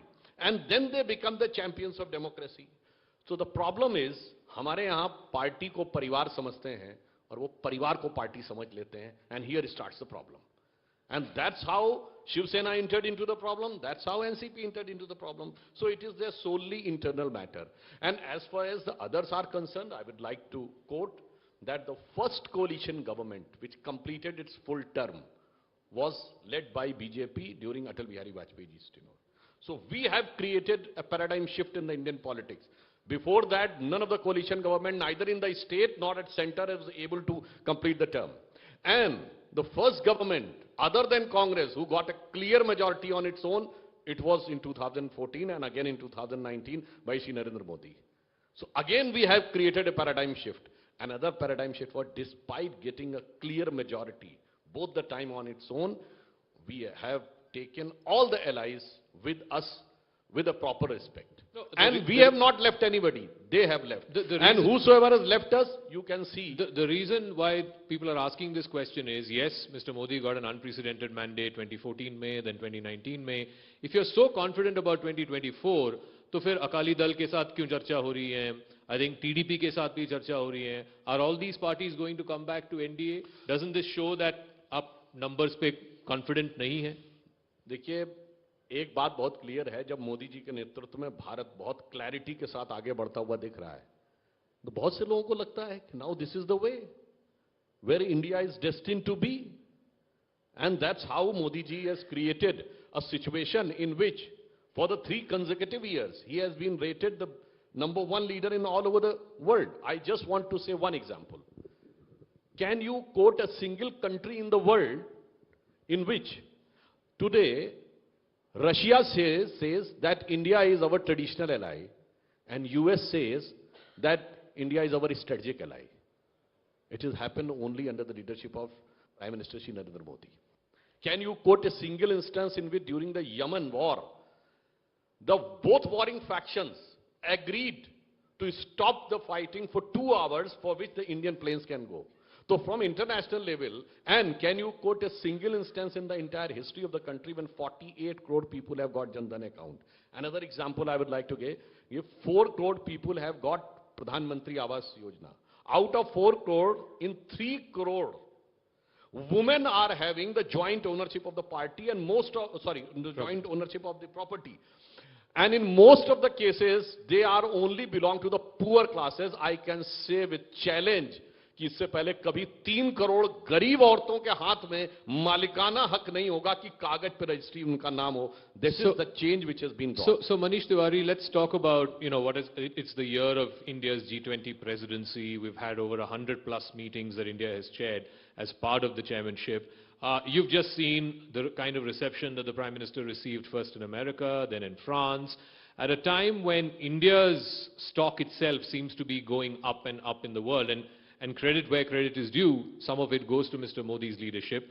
What is the opposition offering in terms of an alternative? What is it that the people of India, you're offering to them as an alternative? Let me answer Mr. Trivedi and the questions that you've asked in a chronological order. Sudhanshuji recounted some of the successes of the so-called coalition arrangements they've been a part of. Let me recount some of the failures. It starts with the SVD alliance in 1967, the failed Janata experiment in 1977, the failed National Front experiment in 1989, and of course the failed experiment of 1996 and 1998. And in fact, at a point in time when there used to be ideology in Indian politics, in fact, the BJP or its earlier avatar, the Jansangh, surmounted that very, very, very skillfully to even align with the communists in their quest for anti-Congressism. So therefore, while he may have recounted some successes of coalition, those successes came after a long string of failures. So therefore, that is just setting the historical record straight. Number two, insofar as natural ally and strategic ally is concerned, I think we broke that paradigm way back in 1989 itself. The fact remains that when the global reset was initiated by the then Congress government in 1991, after the collapse of Eastern Europe and the erstwhile Soviet Union, we were able to very, very skillfully actually reach out and reset a relationship with the United States of America while maintaining the traditional relationship with Russia, not only alive, but actually we rejuvenated it periodically over a period of time. The difficulty with the BJP is that it feels that history started on the 23rd of May 2014, but actually history started a long time back, because the fact is that most of these things, especially when you talk about statecraft or diplomacy, they are a continuum in themselves. And you've had governments, which have continuously built on it. You talked about the US relationship. Now, the reset with the US was actually initiated by Mr. Jaswant Singh under Mr. Vajpayee's government when he had that dialogue with Strobe Talbot. The NSSP was done by the then NDA BJP government. Dr. Manmohan Singh's government, picked up the ball, and you had the Indo-US civil nuclear deal, a paradigm that you've not been able to reach ever since then. And so therefore, in certain areas, governments, rise above partisan differences and ensure that national interest is kept on a premium, it is kept on a priority. So therefore, to try and nitpick and score brownie points in areas where every government has contributed, I do not think is a very fair way of approaching something as serious as national security, diplomacy and statecraft. To finally conclude and answer your question, as I was earlier pointing out, the opposition is going to offer an alternative vision for both the development of India, which promotes equity, which reduces the gross income inequality, which has become the swan song of the NDA BJP years over the past 9 years. What you have seen is actually a concentration of wealth in a very, very few hands, with a lot of people either being put on dole or not having opportunities to be even able to keep their body and soul together.